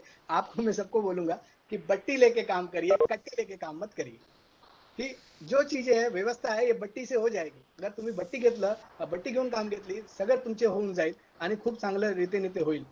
Rights end responsibility, duties of self discipline of resident. यहाँ पे हाउसिंग सोसाइटीज की भी कुछ ड्यूटीज है, उनके भी राइट्स है. राइट्स उनकी प्राइवेसी की है, उनको अच्छे से रहने की भी है, पण त्याच्याबरोबर त्यांची जी राइट्स आहे to they must create animal rights awareness and cleanliness. They must keep the phone number, एक फोन नंबर. ते मी विचारलं की फोन नंबर आमची सर्व्हेमध्ये विचारली की सगळं तुम्ही फोन ठेवता की नाही, फोन नंबर यस और नो. काहींनी सांगितलं यस, काहींनी सांगितलं नो. सो फोन नंबर तुम्ही ठेवा. कसले? कॉर्पोरेशनचे जे एनिमल बद्दल बघतात, एनिमल त्याची विभाग आहे, एनिमल वेलफेअर बोर्डची, फायर ब्रिगेडची, फॉरेस्ट ऑफिसरची, society for the prevention of cruelty. जे एनिमल आहे तो रेस्क्यू आणि रिहॅबिलिट आणि रिलीज करण्यासाठी no discrimination against pet must be done, pet owners must be done. तुम्ही त्याला दुय्यम भाव किंवा त्याच्यावर डिस्क्रिमिनेट करू नका, त्यांना फाईन करू नका, त्यांना डिसिप्लिन शिकवा. फाईन सोल्युशन नाहीये, fine will not a solution. Discipline, ते सेल्फ डिसिप्लिननी आला पाहिजे. त्यांना हे कळलं पाहिजे की आपण डिसिप्लिन मध्ये राहू म्हणजे कोणाला त्रास होणार नाही. Don't resolve issue happily. जे पण सोसायटीचे पदाधिकारी आहे त्यांची पण सगळ्यांना जिथे पण कोर्टचे प्रोनाउन्समेंट त्याच्याबद्दल की हॅपीली आणि अमिकॅबली ते अनाऊन्स झाली पाहिजे. तर rights and responsibility of resident, ती रेसिडेंट आहे त्यांची पण रिस्पॉन्सिबिलिटी आहे. एनिमल फीडर जे असतात, केअरटेकर असतात, ते आईसारखे असतात, त्यांना कधी त्रास देऊ नका. Animal too have the rights to be treated as compassion, respect and dignity. प्राण्यांना ही दया, आदर आणि सन्मानने वागण्याचा हक्क आहे. त्याच्यानंतर आपल्याला खूप इम्पॉर्टंटची गोष्ट ही असली पाहिजे की ह्या जे डॉग फीडर्स आहेत त्यांना ते ऍब्सोल्यूट राईट नाहीये, त्यांनी पण डिसिप्लिन मध्ये वागला पाहिजे. तसं डिसिप्लिन सगळ्यांसाठी आहेत, तसं डिसिप्लिन पण आहे.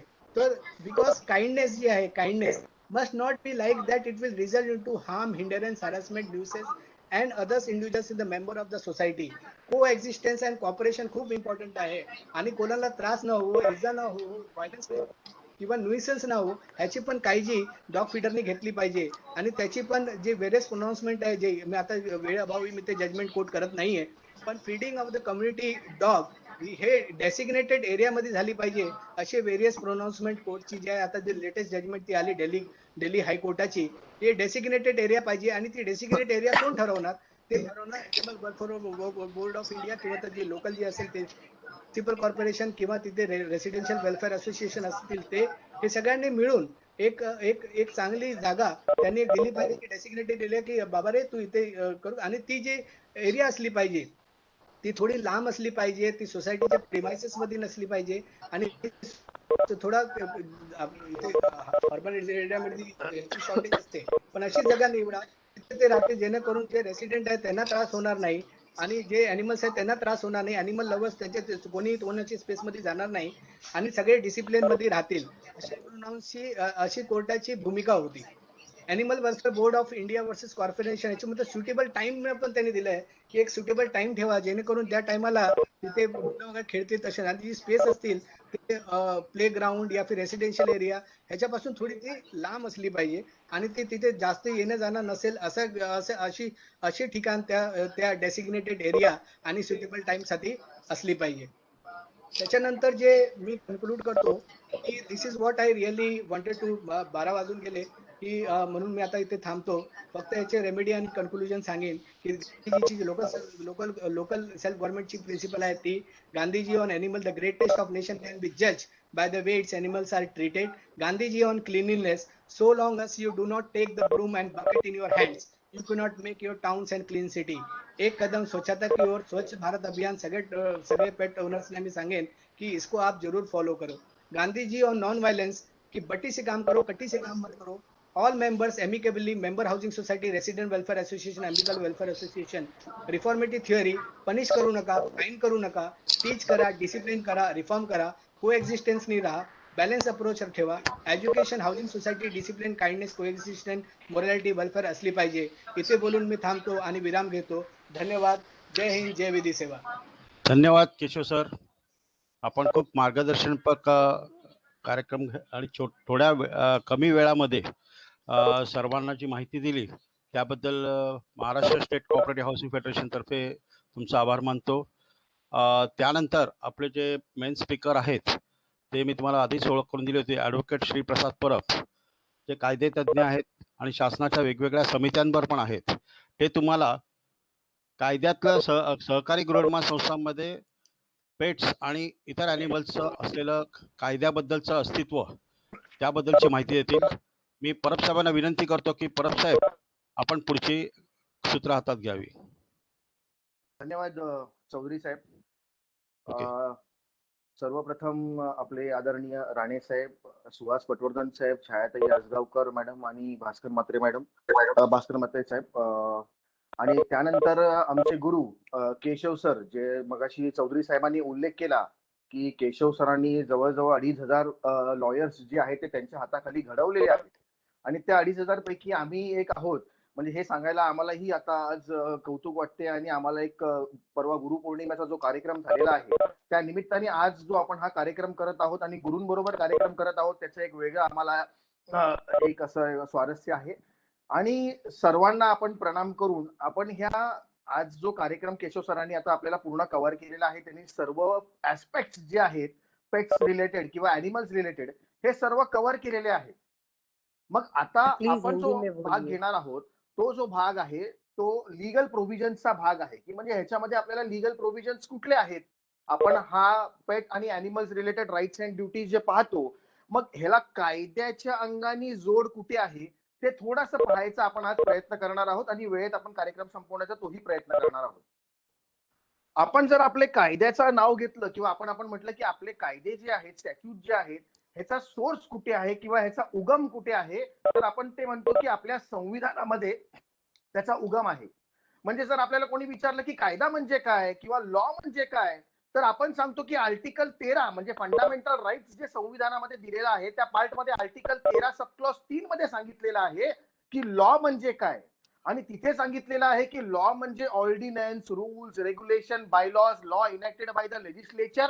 आणि पुढे असं जाऊन सांगितलेलं आहे की custom or uses having force of law in the territory of India that is also law.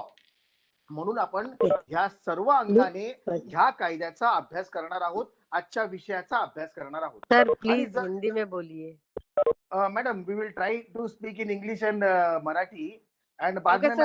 आप you can give me a call. I will give the number also. Share the number. I will elaborate the lecture in Hindi to you. Thank you, sir. Thank you. मग आपण संविधानामध्ये ज्या वेळेला enter करतो, constitution मध्ये ज्या वेळेला आपण एंटर करतो आणि कॉन्स्टिट्यूशन मध्ये आपण ज्या वेळेला सुरुवात करतो त्यावेळेला कॉन्स्टिट्यूशनचं जर आपल्याला इंटरप्रिटेशन पाहायचं असेल तर we start that interpretation from the preamble of the constitution. What is the preamble of the constitution आणि प्रिएम्बलचा ह्या विषयाशी निगडीत काय आहे ते आपण समजण्याचा प्रयत्न करूया. मग आपल्या संविधानाच्या प्रिएम्बल मध्ये सांगितलेलं आहे की we the people of India having solemnly resolved to constitute India into sovereign socialist secular democratic republic and to secure its citizen justice. Justice कुठली तर socio economic political, liberty of thought expression, belief, faith and worship, नंतर equality of status and opportunity and assuring the individual काय fraternity असं सांगितलेलं आहे. आणि फ्रेटर्निटीचा जो भाग आहे तो आपल्याला या आता मगाशी केशव सरांनी जो आपल्याला कव्हर केलेला आहे तो अख्खाच्या अख्खा फ्रेटर्निटीचा भाग आहे तो आपल्या संविधानाच्या प्रिएम्बल मध्ये कव्हर केलेला आहे. आणि fraternity assuring the dignity of individual and unity and integrity of nation असं म्हटलेलं आहे. हे आपल्या प्रिएम्बल मध्ये सांगितलेलं आहे. त्यानंतर जर आपण संविधानामध्ये शिरकाव केला आणि मगाशी केशव सरांनी जे म्हटलं की त्यांनी जो सर्वे केला होता त्या सर्वेमध्ये त्यांनी फंडामेंटल राईट्सचा प्रश्न विचारला होता ज्याला आपण मूलभूत अधिकार म्हणतो. या मूलभूत अधिकारामध्ये मॅडम एक सगळ्यांना म्यूट करा आणि इथे allow participants not to unmute themselves.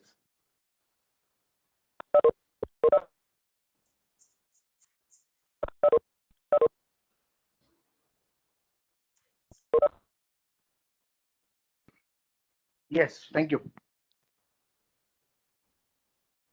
मग संविधानामध्ये ज्या वेळेला आपण एंटर करतो आणि फंडामेंटल राईटच्या चॅप्टर मध्ये ज्या वेळेला आपण एंटर करतो तेव्हा सुरुवातच आपल्याला मिळते की आर्टिकल 14 ज्याला आपण इक्वॅलिटीचा कन्सेप्ट बोलतो. The state shall not deny to every person असा शब्द वापरलेला आहे, सिटीजन शब्द वापरलेला नाही आहे. The state shall not deny to any person equality before law आणि equal protection of law. Person शब्द वापरलेला आहे म्हणजे नॉन सिटीजन जरी असेल तरी देखील त्याला तो राईट जो आहे तो अवेलेबल आहे. फक्त सिटीजन्सला नाही नॉन सिटीजन्सला देखील इक्वालिटीचा कन्सेप्ट आपल्या संविधानाने आपल्याला सांगितलेला आहे. आर्टिकल 19चा मगाशी केशव सरांनी उल्लेख केला. लिबर्टी बद्दल आपण म्हणतो आर्टिकल 19 आहे. आर्टिकल 21चा उल्लेख केला म्हणजे लाईफ और पर्सनल लिबर्टी आहे except according to the procedure establish by law. जर प्रोसिजर एस्टॅब्लिश बाय लॉ असेल तरच तुम्ही कोणाची लाईफ आणि लिबर्टी जी आहे ती रिस्ट्रेन करू शकता. अदरवाईज लाईफ आणि लिबर्टी जी आहे ती तुम्ही कोणाचीही रिस्ट्रेन करू शकत नाही. तिथे देखील आर्टिकल 21 मध्ये पर्सन हा शब्द वापरलेला आहे.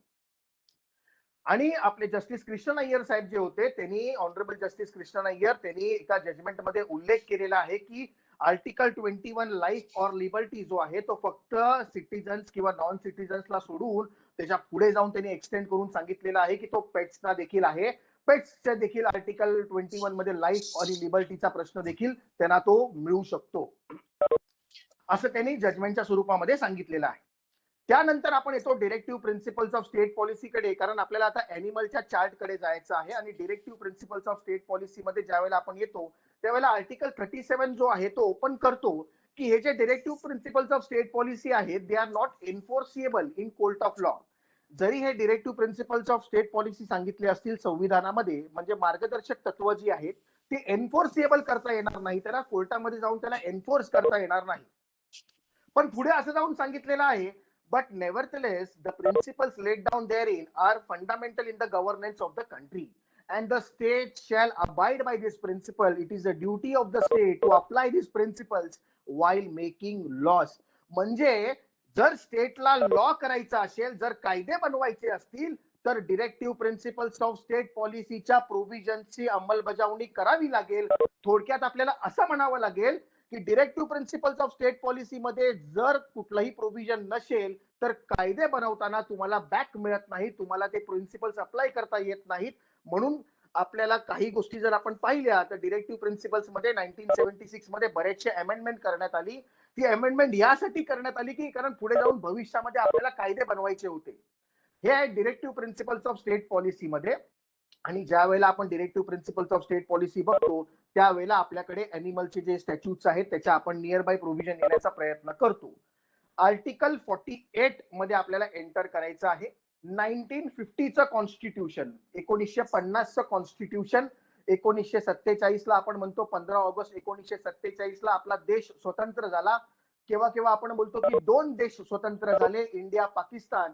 पण असं म्हणणं पण योग्य ठरणार नाही की फक्त 2 देश स्वतंत्र झाले, कारण 565 स्टेट्स जे आहेत त्यांनी ट्रीटी केली होती, दोस्ती लंडन, ट्रीटी ऑफ दोस्ती लंडन ज्याला आपण बोलतो. आणि त्यावेळेला ब्रिटिशांनी सांगितलं होतं की दे आर स्टेटिस को अँटी, म्हणजे जे पहिले जसं त्यांचे राईट्स होते तसे ते इंडिपेंडेंट आहेत. आणि या इंडिपेंडेंस 1947 ते 1950च्या दौऱ्यात जे देशाला एक सूत्र बांधायचं काम केलं होतं, हा विषय आपण यासाठी घेतोय कारण तिथे बऱ्याच वेळेला जोधपूरचे महाराजा जे आहेत ते म्हणत होते की आम्ही स्वतंत्र आहोत. हैदराबादचा निजाम बोलत होता की वी आर इंडिपेंडेंट, आम्हाला इंडियामध्ये जायचं नाहीये, पाकिस्तानमध्ये जायचं नाहीये. किंवा जुनागडचे जे महाराजा होते, आता आपण त्याच या विषयाकडे येत आहोत. जुनागडचे जे महाराजा होते त्यांनी रातोरात निर्णय घेतला की मी पाकिस्तानामध्ये तिथे ट्रॅव्हल करीन, पाकिस्तानामध्ये सर्व आपलं इथे संपुष्टात करून मी तिकडे जाईन आणि आपला जो देश स्टेट आहे तो त्याला विलिनीकरण करीन. त्यावेळेला रातोरात जे आहे ते एक अॅनिमल लवर होते. जुनागडचे महाराज जे होते ते एक अॅनिमल लवर होते आणि ते अॅनिमल लवर होते. त्यांचे काही बफेलोज होते, त्यांचे काही कुत्र मांजरं होती आणि ते डॉग्स जे होते त्यांनी त्यांचे लग्नही लावून दिले होते. त्यावेळेला पब्लिक हॉलिडे डिक्लेअर केला होता.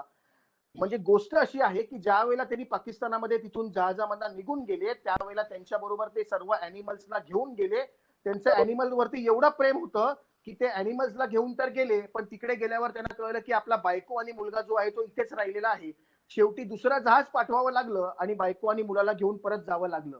म्हणजे हे आहे आपल्या अॅनिमलकडे आपण एंटर करायचा प्रयत्न करत आहोत. आणि मग आपण येतो 1950च्या संविधानामध्ये, ज्या संविधानाने आपल्या देशाला एक सूत्रामध्ये बांधून ठेवायचा प्रयत्न केलेला आहे. आणि मग त्यामध्ये आपण येतो आर्टिकल 48 मध्ये. आर्टिकल 48 सांगितलेलं आहे the state shall endeavour to organise animal husbandry आणि ऍग्रिकल्चर आणि अॅनिमल हजबंड्री जी आहे ऍक्टिव्हिटी ती स्टेटनी ऑर्गनाइज करायची आहे. कशी ऑर्गनाइज करायची आहे? By scientific means, modern and scientific means मी तुम्ही ऑर्गनाइज करायची आहे.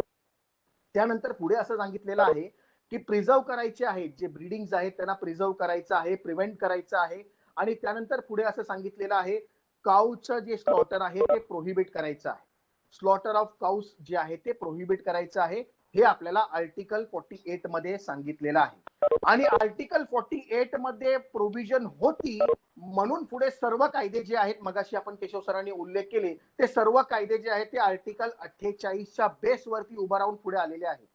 आर्टिकल 48 मध्ये आपण नंतर अमेंडमेंट केली. आर्टिकल 48 कॅपिटल ए जो आहे तो इन्सर्ट केला आणि आर्टिकल 48A मध्ये आपण नॅचरल एन्व्हायरमेंटचा समावेश केला, वाईल्ड लाईफचा समावेश केला, म्हणजे to protect our environment and safeguard our wild life आणि फॉरेस्ट. ह्याला सेफगार्ड करण्यासाठी आपण आर्टिकल 48 कॅपिटल ए जो आहे तो 1976 मध्ये म्हणजे 42nd अमेंडमेंट 1976 मध्ये तो इन्सर्ट करण्यात आला. सायमल्टेनियसली आपण जर म्हणतो की फंडामेंटल राईट्स आहेत आणि मगाशी केशव सरांनी सांगितलं की राईट आणि ड्युटीज ऑफ पेट ओनर्स, मग जिथे राईट असतात तिकडे ड्युटी ही ऑटोमॅटिकली येते. आणि म्हणून 1976 ला 42nd अमेंडमेंट मध्ये आपण ड्युटीज पण ऍड केले आपल्या संविधानामध्ये आर्टिकल 51 कॅपिटल ए मध्ये. आणि आर्टिकल 51 कॅपिटल ए मध्ये ज्या वेळेला आपण ई पार्ट बघतो तर तिथे दिलेला आहे to promote harmony and spirit of brotherhood. म्हणजे जो मगाशी आपण फ्रेटर्निटी शब्द प्रिएम्बल मध्ये पाहिला तो इथेही आपल्याला मिळतो to promote harmony and spirit of brotherhood. एकमेकांमध्ये बंधू भावना जी आहे ती प्रदान करा. कायद्यानेही त्याचा पुरेपूर वापर केला. म्हणजे आपल्या एव्हिडन्स ऍक्ट मध्ये पहिलं डम विटनेस असं हेडिंग होतं सेक्शन 119चं. ते डम विटनेसचं हेडिंग आपण चेंज केलं आणि विटनेस जे अनेबल टू कम्युनिकेट असं त्याचं हेडिंग आपण चेंज केलं. हा सगळा फ्रेटर्निटीचा कन्सेप्ट आहे. आपण कोणाला मतिमंद बोलत नाही तर आपण गतिमंद बोलतो. हे सगळा फ्रेटर्निटीचा कन्सेप्ट आहे. आणि तोच कन्सेप्ट आपल्याला इथे पेट्स रिलेटेड आपण उपयोग करतो. मग आर्टिकल 51 कॅपिटल ए मध्ये सबक्लॉज जी जो आहे त्यांनी पुरेपूर आर्टिकल 48 कॅपिटल ए उचललेला आहे. तिथे सांगितलेलं आहे it is the duty of every citizen, प्रत्येक सिटीजनचं ड्युटी आहे काय करायचं आहे, to preserve the natural environment including the lakes, rivers and wildlife. वाईल्ड लाईफला पण त्यांनी प्रिझर्व करायचं आहे. आणि त्यानंतर पुढे असं म्हटलेलं आहे to have compassion with living creatures. हे सर्व 51 ए कॅपिटल ए सबक्लॉज जी मध्ये सांगितलेलं आहे. आणि ह्याच दोन प्रोव्हिजन्सचा आर्टिकल 48 आणि आर्टिकल 48 कॅपिटल ए आणि आर्टिकल 51 कॅपिटल ए मधली जी प्रोव्हिजन ह्याचा वापर करून आपण आपल्या कायद्यांची निर्मिती केलेली आहे. मग हा झाला आपला थोडासा संविधानाचा भाग. आणि मग आपण जे म्हणतोय की आपल्या अॅनिमलचे कायदे कुठले कुठले आहेत तर ते थोडं आपल्याला कळले पाहिजेत. आणि मग संविधानाला टच करून आपल्याला कायद्यांचं इंटरप्रिटेशन पाहायचं आहे. का करायचं आहे, कारण आपल्या संविधानामध्ये आर्टिकल 13 सबक्लॉज 1 सांगतो प्री कॉन्स्टिट्युशनल लॉज. 1950चं आपलं संविधान जर असेल तर अगोदर जेवढे कायदे आपल्याकडे झालेले आहेत ते संविधानाला तत्वाला धरून नसतील तर त्याला आपण व्हॉइड बोलतो. किंवा जे नंतर बनवलेले कायदे आहेत आर्टिकल 13 सबक्लॉज 2 तो सांगतो पोस्ट कॉन्स्टिट्युशनल लॉ. संविधानाच्या नंतर जे पण आपण स्टॅट्यूट बनवले ते सर्व संविधानिक तत्वाला धरून पाहिजेत. हे दोन्हीकडे आपल्याला नजर ठेवून आपल्याला कायद्यांचा अभ्यास करायचा आहे. मग अगोदरचे लॉ आपण पाहायचा प्रयत्न करूया. सेंट्रल लॉज ज्याला आपण बोलतो, जे सेंट्रल लॉज आहेत आणि काही स्टेट लॉज आहेत. तर सेंट्रल लॉज मध्ये आपल्याकडे कुठला आहे अगोदरचा कायदा, संविधानाच्या अगोदरचा कायदा, तर तो आहे आपल्याकडे इंडियन पिनल कोड. जसा मगाशी केशव सरांनी उल्लेख केला 1860चा कायदा आहे. मग 1860चा कायदा इंडियन पिनल कोड मध्ये प्रोव्हिजन्स बघताना आपण ज्या वेळेला सुरुवात करतो त्यावेळेला सेक्शन 45 पर्यंत आल्यावरती त्या इंडियन पिनल कोडनी लाईफ डिफाईन केलेली आहे. व्हॉट इज लाईफ, तर लाईफ मध्ये म्हटलेलं आहे life of a human being. Section 46 मध्ये म्हटलेलं आहे डेथ काय आहे, तर death of a human being. आणि नंतर सेक्शन 47 मध्ये अॅनिमल ह्या शब्दाची डेफिनेशन दिलेली आहे. मग अॅनिमल कोण आहे सेक्शन 47 प्रमाणे इंडियन पिनल कोडच्या, मग अॅनिमल म्हणजे कुठलाही living creature other than human being. Any living creature other than human being त्याला आपण अॅनिमल असं संबोधतो. 1860 मध्ये हे डेफिनेशन इंडियन पिनल कोडनी सेक्शन 47 मध्ये इन्कॉर्पोरेट केलं होतं. त्यानंतर जे इंडियन पिनल कोडचे प्रोव्हिजन्स आहेत अॅनिमल रिलेटेड ते आपल्याला थोडंसं पाहायचा प्रयत्न करायचा आहे. सेक्शन 153 कॅपिटल ए जो आहे आपल्याकडे एक पब्लिक ट्रँक्युलिटीचा चॅप्टर आहे इंडियन पिनल कोड मध्ये. कम्युनल व्हायलन्स ज्याच्यात म्हटलेला आहे तो सेक्शन 153 कॅपिटल ए बऱ्याच वेळेला जर रिलीजियस ऍक्टिव्हिटी कम्युनल ऍक्टिव्हिटीज होत असतील तर तो वापरला जातो आणि ह्या प्रसंगी आपल्या अॅनिमलच्या रिलेटेड तो वापरला जातो. सेक्शन 153 कॅपिटल ए. त्यानंतर एक चॅप्टर आहे मिस्चिफचा. मग मिस्चिफ सेक्शन 425 426 मध्ये दिलेली आहे आणि तिथे मिस्चिफ डिफाईन करताना सांगितलेलं आहे whoever commits an act intentionally or knowingly. Intentionally आणि नोईंगली असा एक ऍक्ट कमिट करतो to cause wrongful loss to any person or public, wrongful loss to any person or public or destruction of the property. म्हणजे ती प्रॉपर्टीची destruction होतं किंवा diminish होतं व्हॅल्यूची. आणि त्या प्रॉपर्टी शब्दामध्ये अॅनिमलला देखील कव्हर केलेला आहे. थोडक्यात मिस्चिफ म्हणजे काय की आपण ट्रेन मध्ये बसलेलो आहोत आणि सीट वरती आपण काहीतरी फाडाफाडी करत आहोत त्याला मिस्चिफ बोलतात. बसमध्ये बसलेलो आहोत आणि ते आपण सीट वरती काहीतरी गिरवत आहोत, बेंच वरती शाळेमध्ये आपण गिरवत होतो, ते सर्व मिस्चिफचा प्रकार आहे. wrongful loss to any person or public आणि destruction or diminishing of the property. त्याच मिस्चिफच्या चॅप्टर मध्ये सेक्शन 428 आणि 429 सांगितलेलं आहे. आणि 428 मध्ये असं म्हटलेलं आहे की हुएवर कमिट्स मिस्चिफ म्हणजे इंटेन्शनली आणि नोईंगली जर असा एक ऍक्ट करत आहे by killing any animal or destroying any animal और मेमिंग एनी अॅनिमल, अशा अॅनिमलला तुम्ही काही ह्या गोष्टी करत असाल आणि जर त्या अॅनिमलची किंमत 10 रुपयापेक्षा जास्त असेल तर तुम्हाला सेक्शन 428 ऍप्लिकेबल होतो. त्याला पॉइझनिंग वगैरे करत असाल तर ह्या सेक्शन 428 इंडियन पिनल कोडचा ऍप्लिकेबल होतो. शिक्षा किती सांगितलेली आहे तर इम्प्रिझनमेंट जे आहे ते अप टू 2 इयर्स पर्यंत सांगितलेलं आहे आणि फाईन पण सांगितलेलं आहे. पण नंतर पुढे असं सांगितलेलं आहे सेक्शन 429 जर आपण पाहिलं तर 429 मध्ये काही अॅनिमल्सची कॅटेगरी स्पेसिफाय केलेली आहे अबाव 50 रुपीज. मग त्याच्यामध्ये एलिफंट आहेत, तुमचे बुल्स आहेत, बुलक आहेत, ऑक्स आहेत, काव आहेत. त्या सर्व अॅनिमल्सला जर तुम्ही त्याला ह्या सगळ्या गोष्टी मिसचिफ करत असाल तर मग तिकडे तुमची शिक्षा जी आहे ती ऍग्रिवेट होते आणि 2 वर्षाची शिक्षा जी आहे ती 5 वर्षापर्यंत जाऊन राहते. म्हणजे 5 वर्षापर्यंत तुम्हाला शिक्षाचा तिकडे इम्प्रिझनमेंटचा जो आहे प्रोव्हिजन ती सेक्शन 429 मध्ये दिलेली आहे. हे आपल्या इंडियन पिनल कोडचे सेक्शन झाले. मग अशी केशव सरांनी सेक्शन 377 चा उल्लेख केलेला आहे. खारघरचं उदाहरण देताना सेक्शन 377 पण देखील तिथे ऍप्लिकेबल होतो, ज्याला आपण रेपच्या नंतरचं सेक्शन आहे. सेक्शन 376 नंतर लगेच सेक्शन 377 आहे. मग हे झाले आपले इंडियन पिनल कोडचे प्रोव्हिजन्स 1860 मधले. मग त्यानंतर कुठला आहे प्री कॉन्स्टिट्युशनल लॉ? सर्वांनी आपण ऐकलेला असेल कॅटल ट्रेसपास ऍक्ट, त्यावेळेला होता 1871 चा कायदा होता. कॅटल ट्रेसपास ऍक्ट मध्ये काय सांगितलं होतं की मग कॅटलचं ट्रेसपासिंग जर दुसऱ्याची आपण पेट्स ठेवत आहोत आणि मग आपण जर आपली जबाबदारी घेत नसू तर त्यासाठी मग आपण लायबल आहोत. ह्याचं ज्वलंत उदाहरण म्हणजे या कॅटल ट्रेसपास ऍक्ट मध्ये सांगितलेलं आहे. आणि तिकडे कॅटलचं डेफिनेशन नुसतं कॅटल पुरतं मर्यादित नाही आहे, बरेचसे अॅनिमल्स कव्हर केलेले आहेत. एलिफंट्स आहेत, मग पिग्स आहेत, डिअर आहेत, हे सगळे तिकडे कव्हर केलेले आहेत. त्यांनी जर तुमच्या शेताची नासधूस वगैरे होत असेल तर तिकडे तुम्हाला ते इम्पाउंडिंग वगैरे करण्याचे अधिकार आहेत, फाईन वगैरे लावायचे अधिकार आहेत. हे सगळं कॅटल ट्रेसपास ऍक्ट 1871 मध्ये सांगितलेलं आहे. त्यानंतर प्री कॉन्स्टिट्युशनल लॉ अजून कुठला आपल्या अॅनिमल रिलेटेड आहे तर आपल्याकडे एलिफंटचा एक लॉ आहे, एलिफंट प्रिझर्वेशन ऍक्ट आहे 1879 चा. आणि 1879 च्या एलिफंट प्रिझर्वेशन ऍक्टचं अंमलबजावणी आपल्याला आताही होताना दिसते आहे. 1997 मध्ये एक सर्क्युलर आलेलं होतं इलेक्शन कमिशनचं. ते बहुजन समाज पार्टीचं ते चिन्ह पॉलिटिकल चिन्ह आहे हत्ती म्हणून. तर त्या पॉलिटिकल चिन्हामध्ये कुठल्याही प्रकारच्या अॅनिमलसाठी क्रुएल्टी होऊ नये असं देखील एक आदेश काढला होता. म्हणजे ती एलिफंट प्रिझर्वेशन ऍक्ट आहे तो आजही लागू पडतो. किंवा राजस्थान हायकोर्टचे बरेचसे काही जजमेंट आहे, राजस्थान हायकोर्टचे जजमेंट आहेत, बरेचशा हायकोर्टचे आपल्याकडे जजमेंट आहेत. आणि मग त्या जजमेंटमध्ये नरेश कुमारचं जजमेंट आहे, त्यामध्ये आपल्याला दिसतं की एलिफंट प्रिझर्वेशन ऍक्टची पुरेपूर जी आहे ती जो प्रोव्हिजन्स आहे ते कव्हर केलेले आहेत. मग त्यामध्ये हेल्ड केलं होतं की ते आयव्हरी जे आहे ते आयर्न यूज नको करू दे, वुडनचे अँकर ज्याला आपण बोलतो, अंकुश ज्याला आपण बोलतो, तो वुडनचा यूज करावा, तो आयर्नचा यूज करू नये, असे काही जजमेंट जे आहेत ते आपल्याला या राजस्थान हायकोर्ट मधून आपल्याला पाहायला मिळतात. मग त्यानंतर जो कुठला कायदा असेल, आपण आता 1879 नंतर आपण येतो आहे आपल्या संविधानामध्ये 1950 मध्ये. आणि 1950च्या संविधानानंतर लगेच 2 वर्षांनी म्हणजे 1952 मध्ये आपल्याकडे सिनेमॅटोग्राफ ऍक्ट जो आहे 1952 चा तो आलेला आहे. आपले फिल्म्स आणि जे आहेत परफॉर्मिंग ऍक्ट जे आहे त्याला तो कंट्रोल करणारा ऍक्ट आहे. आणि त्यामध्ये आपल्याला काही हे प्रोव्हिजन्स पाहायला मिळतात 1952 च्या. आणि मग नंतर सर्वात इम्पॉर्टंट असा ऍक्ट आहे the prevention of cruelty animals act 1960 चा. 1960 चा कायदा अख्खाच्या अख्खा कायदा जो होता तो आर्टिकल 48 मगाशी आपण जो उल्लेख केला त्या आर्टिकल 48 वरती बेस करून तो कायदा आणलेला आहे.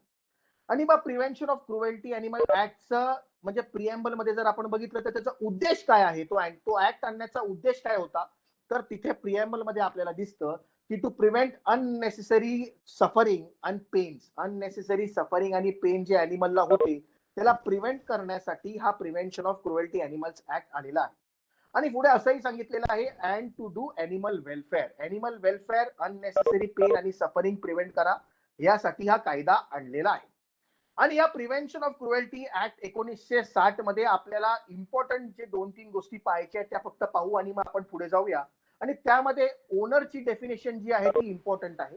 तिथे ओनर म्हणून असंही म्हटलेलं आहे की ओनर म्हणजे फक्त तो ओनर नाही की ज्याच्या ताब्यामध्ये ज्याच्याकडे तो पेट आहे त्या पेटचा ओनरच नाही, पण असं अदर पर्सन ज्याच्या पोझिशन मध्ये तो प्राणी आहे with or without the consent of the pet owner or the owner. म्हणजे ओनरच्या कन्सेंट असो की नसो, तुझ्या ताब्यामध्ये जर तो प्राणी असेल आणि त्याला जर क्रुएल्टी झाली तर as a owner you are also responsible. हे आपल्याला प्रिव्हेन्शन ऑफ क्रुएल्टी ऍक्ट 1960 नी सांगितलेलं आहे. मग त्यानंतर 1960 मध्ये सेक्शन 11 इम्पॉर्टंट आहे. क्रुएल्टी कुठे डिफाईन केलेली असेल, जर आपल्याला कोणी म्हटलं की क्रुएल्टी ऑफ अॅनिमल वरती क्रुएल्टी झालेली आहे आणि त्या क्रुएल्टी कुठल्या कुठल्या प्रकाराची आहे तर ती सेक्शन 11 मध्ये सबक्लॉज 1 मध्ये डिफाईन केलेली आहे की ह्या सर्व प्रकारांमध्ये क्रुएल्टी होते. मग त्यांना खाऊ पिऊ न देणं, त्यांच्या आजारावरती त्यांचं नियंत्रण न करणं, त्यांना डॉक्टरची ट्रीटमेंट न देणं हे देखील क्रुएल्टीचा भाग आहे. ट्रान्सपोर्टेशन मध्ये रूल्स फॉलो न करणं ह्या सगळ्या देखील क्रुएल्टीचा भाग आहे, ज्या section 11 of prevention of cruelty act 1960 मध्ये सांगितलेला आहे. बरं, हे झाला आपला कायदा ऍक्ट झाला. मग आता रूल्स जे आहेत, मगाशी आपण उल्लेख केल्याप्रमाणे ह्या ऍक्टला धरून काही रूल्स आले. ते रूल्स कोणते कोणते आले? तर मग पहिला रूल जो आला तो 1965 ला आला. म्हणजे प्रिव्हेन्शन ऑफ क्रुएल्टी मध्ये ब्रॅकेटमध्ये draught and pack animals rules 1965 आला. मग हे ड्रॉट अँड पॅक अॅनिमल्स म्हणजे काय? तर ज्यांच्यावरती वजन आपण, ज्यांच्या डोक्यावरती वजन, ज्यांच्या खांद्यांवरती वजन आपण देतो, मग असे कुठले कुठले आहेत? तर आपण बुलक कार्ट्स बघतो, बरोबर, बफेलो कार्ट्स आहेत, कॅमल कार्ट्स आहेत, हॉर्स रायडिंग आपण जो हॉर्स कार्ट्स बघतो, किंवा डॉंकीच्या पाठीवर आपण वजन ठेवतो. मग हे सर्व प्रोव्हिजन्स जे आहेत ते ह्या रूल्स मध्ये आपल्याला मिळतात draught and pack animal rules 1965 मध्ये. मग तिकडे सर्व सांगितलेलं आहे, डिटेलिंग दिलेली आहे की किती वजन अलाउड आहे कुठल्या प्राण्याला.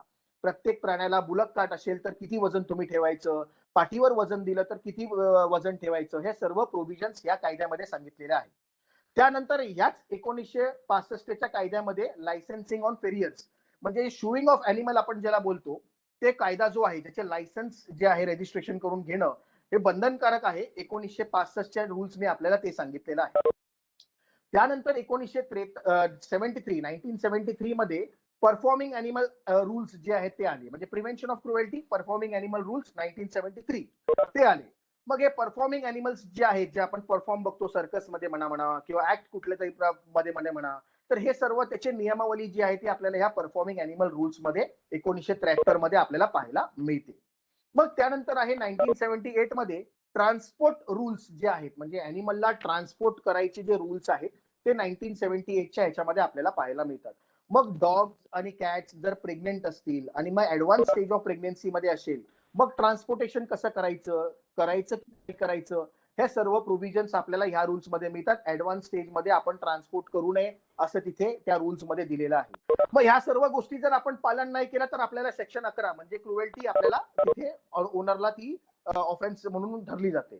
तर हा एक विषय आपल्याकडे लक्षात घ्यायचा आहे. ट्रान्सपोर्ट रूल्स आपण बघितले 1978 चे. त्यानंतर कॅटल प्रिमाइसेस रूल्स आले. कॅटल प्रिमाइसेस म्हणजे काय की जर तुम्ही जर अर्बन एरिया म्हणजे सिटी आहे किंवा टाउन एरियामध्ये आज इकडे 1 लाख पेक्षा जास्त पॉप्युलेशन आहे आणि तुमच्याकडे 5 पेक्षा जास्त गायी आहेत, कॅटल्स आहेत, तर तुम्हाला लायसन्स त्या प्रिमाइसेसचं लायसन्स घेणं कंपल्सरी आहे. ते तुम्हाला प्रिमाइसेसचं रजिस्ट्रेशन करून लायसन्स कंपल्सरी घेणं आहे. मग ते कुठलाही सिटी किंवा टाउन असेल जिकडे पॉप्युलेशन जे आहे ते 1 लाख पेक्षा जास्त असेल, तर त्यासाठी हा कॅटल प्रिमाइसेस रूल्स जो आहे तो 1979चा तो आपल्याला पाहायला मिळतो. मग कॅचिंग बर्डचा रूल आहे. कॅचिंग बर्ड्स किंवा कॅचिंग आपण अॅनिमल्स बोलतो, ज्याला ट्रँक्युलायझर बोलतो किंवा आपण नेट्स लावतो, मग त्याचं स्पेसिफिकेशन कसं असावं, त्याचे केजेसचे डायमेन्शन कसे असावेत, हे सर्व रूल्स जे आहेत ते ह्या कॅचिंग बर्ड्स अँड अॅनिमल्स मध्ये आपल्याला पाहायला मिळतात 1979च्या.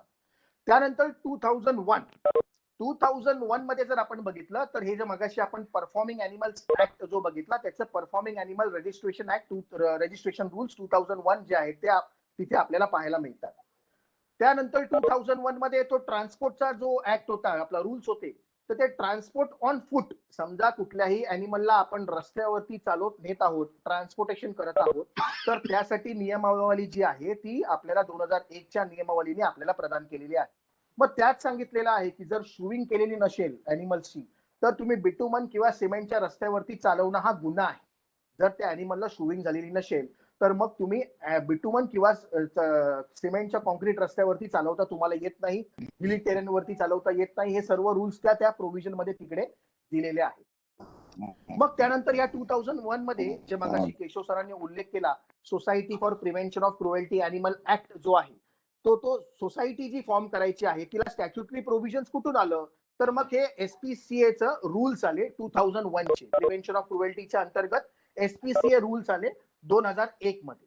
मग त्या 2001च्या रूलच्या अनुषंगाने आपण सोसायटी रजिस्ट्रेशन ऍक्ट खाली ही सोसायटी जी आहे ती फॉर्म करू शकतो. मग हे आपल्याला SPCA रूल्स मध्ये पाहायला मिळतं. मग स्लॉटर हाऊस आपण जे बघतो त्या स्लॉटर हाऊसचे रूल्स कुठे आहेत, तर ते देखील 2001 मध्ये आपल्याकडे एस्टॅब्लिश झालेले आहेत. किंवा animal birth control, dogs birth control rules जे आहेत तर ते देखील 2001 मध्ये आले आणि त्या 2001च्या रूल्स मध्ये आपल्याला डॉग्सचं क्लासिफिकेशन पाहायला मिळालं. एकतर पेट डॉग्स आहेत आणि एकतर स्ट्रे डॉग्स आहेत. असे 2 प्रकारचे क्लासिफिकेशन जे आहेत ते आपल्याला पाहायला मिळतं. तर तिथे आपल्याला पाहायला मिळालं. आणि मग पेट डॉगचं रेस्पॉन्सिबिलिटी कोणाची, स्ट्रे डॉगची रेस्पॉन्सिबिलिटी कोणाची? रेस्पॉन्सिबिलिटी म्हणजे वॅक्सिनेशन, तुमचं स्टेरिलायझेशन, इम्युनायझेशन, हे सगळ्या वॅक्सिनेशनची जबाबदारी कोणाची आहे? तर मग जे पेट डॉग्स आहेत तर ओनरवरती रेस्पॉन्सिबिलिटी जी आहे ती कास्ट केलेली आहे. आणि स्ट्रे डॉग्स जिथे असतील मग तिथे अॅनिमल वेलफेअर ऑर्गनायझेशन असेल आणि पब्लिक, इंडिव्हिज्युअल पब्लिक आहे किंवा कॉम्पिटंट अथॉरिटीज आहेत, ह्यांच्यावरती ती रेस्पॉन्सिबिलिटी जी आहे ती कास्ट केलेली आहे. हे सर्व प्रोव्हिजन आपल्याला 2001च्या रूल्स मध्ये पाहायला मिळतात. तर हे सर्व प्रोव्हिजन नंतर 2017 मध्ये अजून काही रूल्स आले, जसं की फिश एक्वेरियम शॉप्स जे आहेत मग त्यांचे रूल्स 2017 मध्ये एस्टॅब्लिश झाले. डॉग ब्रीडिंगचे जे रूल्स आहेत ते 2018 मध्ये आले आपल्याकडे. आणि मग पेट शॉप्स जे असतील त्यांचे रूल्स 2018 मध्ये अशा तऱ्हेने आपल्याला prevention of cruelty animal act मधनं हे सर्व रूल्स जे आहेत ते बाहेर पडले. त्यानंतर काही अजून ऍक्ट्स आहेत ते थोडंसं जाणून घेऊया आणि मग आपण कन्क्लूड करूया. आपल्याकडे आहे वाईल्ड लाईफ प्रोटेक्शन ऍक्ट, ज्याचा मगाशी केशव सरांनी उल्लेख केला. मग आपण हंटिंग बोलतो, हंटिंग जर आपल्याला शिकार ज्याचा बोलतो, तर शिकारीची प्रोव्हिजन कुठे आहे? तर section 9 of wild life protection act जो आहे त्याच्यामध्ये सांगितलेलं आहे की no person is allowed to hunt any animal. जे शेड्यूल मध्ये दिलेले आहेत, शेड्यूल 1, शेड्यूल 2, शेड्यूल 3, शेड्यूल 4, ह्याला तुम्ही हंट करू शकत नाही. आणि एक्सेप्ट असं म्हटलेलं आहे, एक्सेप्ट सेक्शन 11 अँड सेक्शन 12.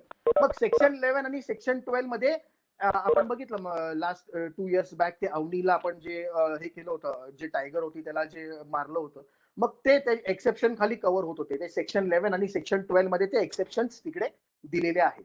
मग हे तिथे प्रोव्हिजन आपल्याला पाहायला मिळतात. Wild life protection act 1972. नंतर 1973चा आपला क्रिमिनल प्रोसिजर कोड, सीआरपीसी ज्याला आपण बोलतो, त्या क्रिमिनल प्रोसिजर कोड मध्ये सेक्शन 41, 42, 43 हे इम्पॉर्टंट आहे. 41 मध्ये सांगितलेलं आहे police officer without warrant arrest केव्हा करू शकतो. तर मग जेव्हा कॉग्निझेबल ऑफेन्स असेल तेव्हा तो अरेस्ट जो आहे तो करू शकतो. 42 मध्ये सांगितलेलं आहे की जर नॉन कॉग्निझेबल ऑफेन्स असेल तरी अरेस्ट करू शकतो का? तर येस, तरी अरेस्ट करू शकतो.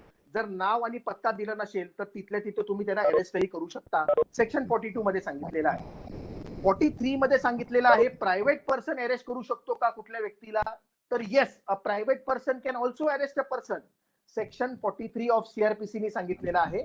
मग त्याच्या समोर जर गुन्हा घडलेला असेल, कॉग्निझेबल ऑफेन्स किंवा नॉन बेलेबल ऑफेन्स जर घडलेला असेल तर तो अरेस्ट करून त्याला पोलिसांच्या ताब्यात देऊ शकतो. मग ही प्रोव्हिजन देखील 43 ची इम्पॉर्टंट आहे.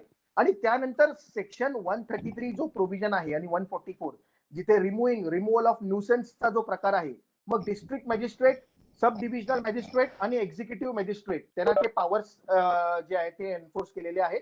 कंडिशनल ऑर्डर जे आहे ते एस्टॅब्लिश करू शकतात. मग आपण डिस्ट्रक्शन ऑफ अॅनिमल आहे किंवा डिस्ट्रॉय ऑफ अॅनिमल आहे किंवा कॅप्चरिंग ऑफ अॅनिमल्स आहेत, हे जे ऑर्डर्स आहेत ते मॅजिस्ट्रेट जे डिस्ट्रिक्ट मॅजिस्ट्रेट असेल किंवा एक्झिक्युटिव्ह मॅजिस्ट्रेट असेल ते सेक्शन 133 च्या अंतर्गत ते आहे, ते ऑर्डर्स आपल्याला मिळतात. मग हा झाला आपला क्रिमिनल प्रोसिजर कोडचा भाग 1973 चा आपण कव्हर केला. मग आपल्याकडे एन्व्हायरमेंट प्रोटेक्शन ऍक्ट आहे. आपला एन्व्हायरमेंट प्रोटेक्शन ऍक्ट मधला त्याच्यामध्ये काही भाग आहे जो आपण वाईल्ड लाईफ बद्दल डिस्कस करतो, फॉरेस्ट रिलेटेड डिस्कस करतो, तर ते देखील कायदे देखील आपल्याकडे समाविष्ट केलेले आहेत. त्यानंतर आपल्याला स्टेट कायद्याकडे यायचंय. आपण राहतो महाराष्ट्र स्टेटमध्ये. मग महाराष्ट्र स्टेटने काही कायदे बनवलेले आहेत का? तर येस, महाराष्ट्र स्टेटनी पण कायदे आहेत, त्याच्यामध्ये पण प्रोव्हिजन्स आहेत. मग आपला बॉम्बे पोलीस ऍक्ट, पोलिसांसाठी जो उपयुक्त असा ऍक्ट आहे बॉम्बे पोलीस ऍक्ट मध्ये, मग त्यामध्ये काही प्रोव्हिजन्स आहेत, जसं की सेक्शन 73 आहे, 74 आहे, 75 आहे. मग हे सर्व प्रोव्हिजन्स जे आहेत ते इम्पॉर्टंट आहे. मग सेक्शन 73 मध्ये तिथे अरेस्ट करा असं सांगितलेलं आहे. Without the orders of magistrate किंवा वॉरंट नसेल तरी देखील तुम्ही अरेस्ट करू शकता. जर section 11 of prevention of cruelty act प्रमाणे क्रुएल्टी झालेली असेल, सेक्शन 11 मध्ये सब क्लॉज 1 मध्ये जे एम पर्यंत प्रोव्हिजन्स दिलेले आहेत त्याच्यामध्ये जर क्रुएल्टी झालेली असेल तर तुम्ही अरेस्ट करू शकता. Without the order of magistrate किंवा विदाउट वॉरंट आपण अरेस्ट करू शकतो. हे तिकडे सेक्शन 73 मध्ये सांगितलेलं आहे. आणि मग अरेस्ट केल्यावरती ते जे अॅनिमल आहे त्याला काय करायचं? त्याला मॅजिस्ट्रेट कडे घेऊन जायचं का वेटर्निटी डॉक्टर कडे घेऊन जायचं, इन्फर्मरी मध्ये घेऊन जायचं, हे सगळे प्रोव्हिजन सेक्शन 74 मध्ये सांगितलेले आहे. मग सेक्शन 75 मध्ये सांगितलेलं आहे रिटर्निंग ऑफ अॅनिमल किंवा अॅनिमल्स त्याच्या ओनरला रिटर्न करायचे प्रोव्हिजन्स मॅजिस्ट्रेटला पॉवर दिलेले आहेत सेक्शन 75 प्रमाणे. त्यानंतर सेक्शन 99 पासून 102 पर्यंत काही प्रोव्हिजन्स आहेत जे ब्रीच करण्याचे प्रोव्हिजन्स आहेत, क्रुएल्टीचे अजून काही प्रोव्हिजन्स आहेत. आणि मग 119 मध्ये ऑफेन्स सांगितलेला आहे. मग ते 100 रुपयापर्यंत फाईन आणि 2 महिन्यापर्यंत शिक्षा अशी तिथे सेक्शन 119 मध्ये दिलेली आहे. So all these provisions of Bombay police act are important. त्यानंतर कुठला लेजिस्लेचर आहे? मग आपल्याकडे Maharashtra preservation of animals act आहे, जे काऊ स्लॉटर 48 मध्ये सांगितलं होतं आर्टिकल 48 मध्ये, ते महाराष्ट्र प्रिझर्वेशन ऍक्ट मध्ये प्रोहिबिशन ऑफ काऊ स्लॉटर त्याच्यामध्ये आपण कव्हर केलेलं आहे. 1976 चा कायदा, 1976 चा कायदा आर्टिकल 48 वरती बेस केलेला आहे आणि आर्टिकल 48 कॅपिटल ए देखील 1976 मध्ये आलेला आहे. तर ह्या गोष्टी थोड्याशा आपल्याला लिंक करायच्या आहेत.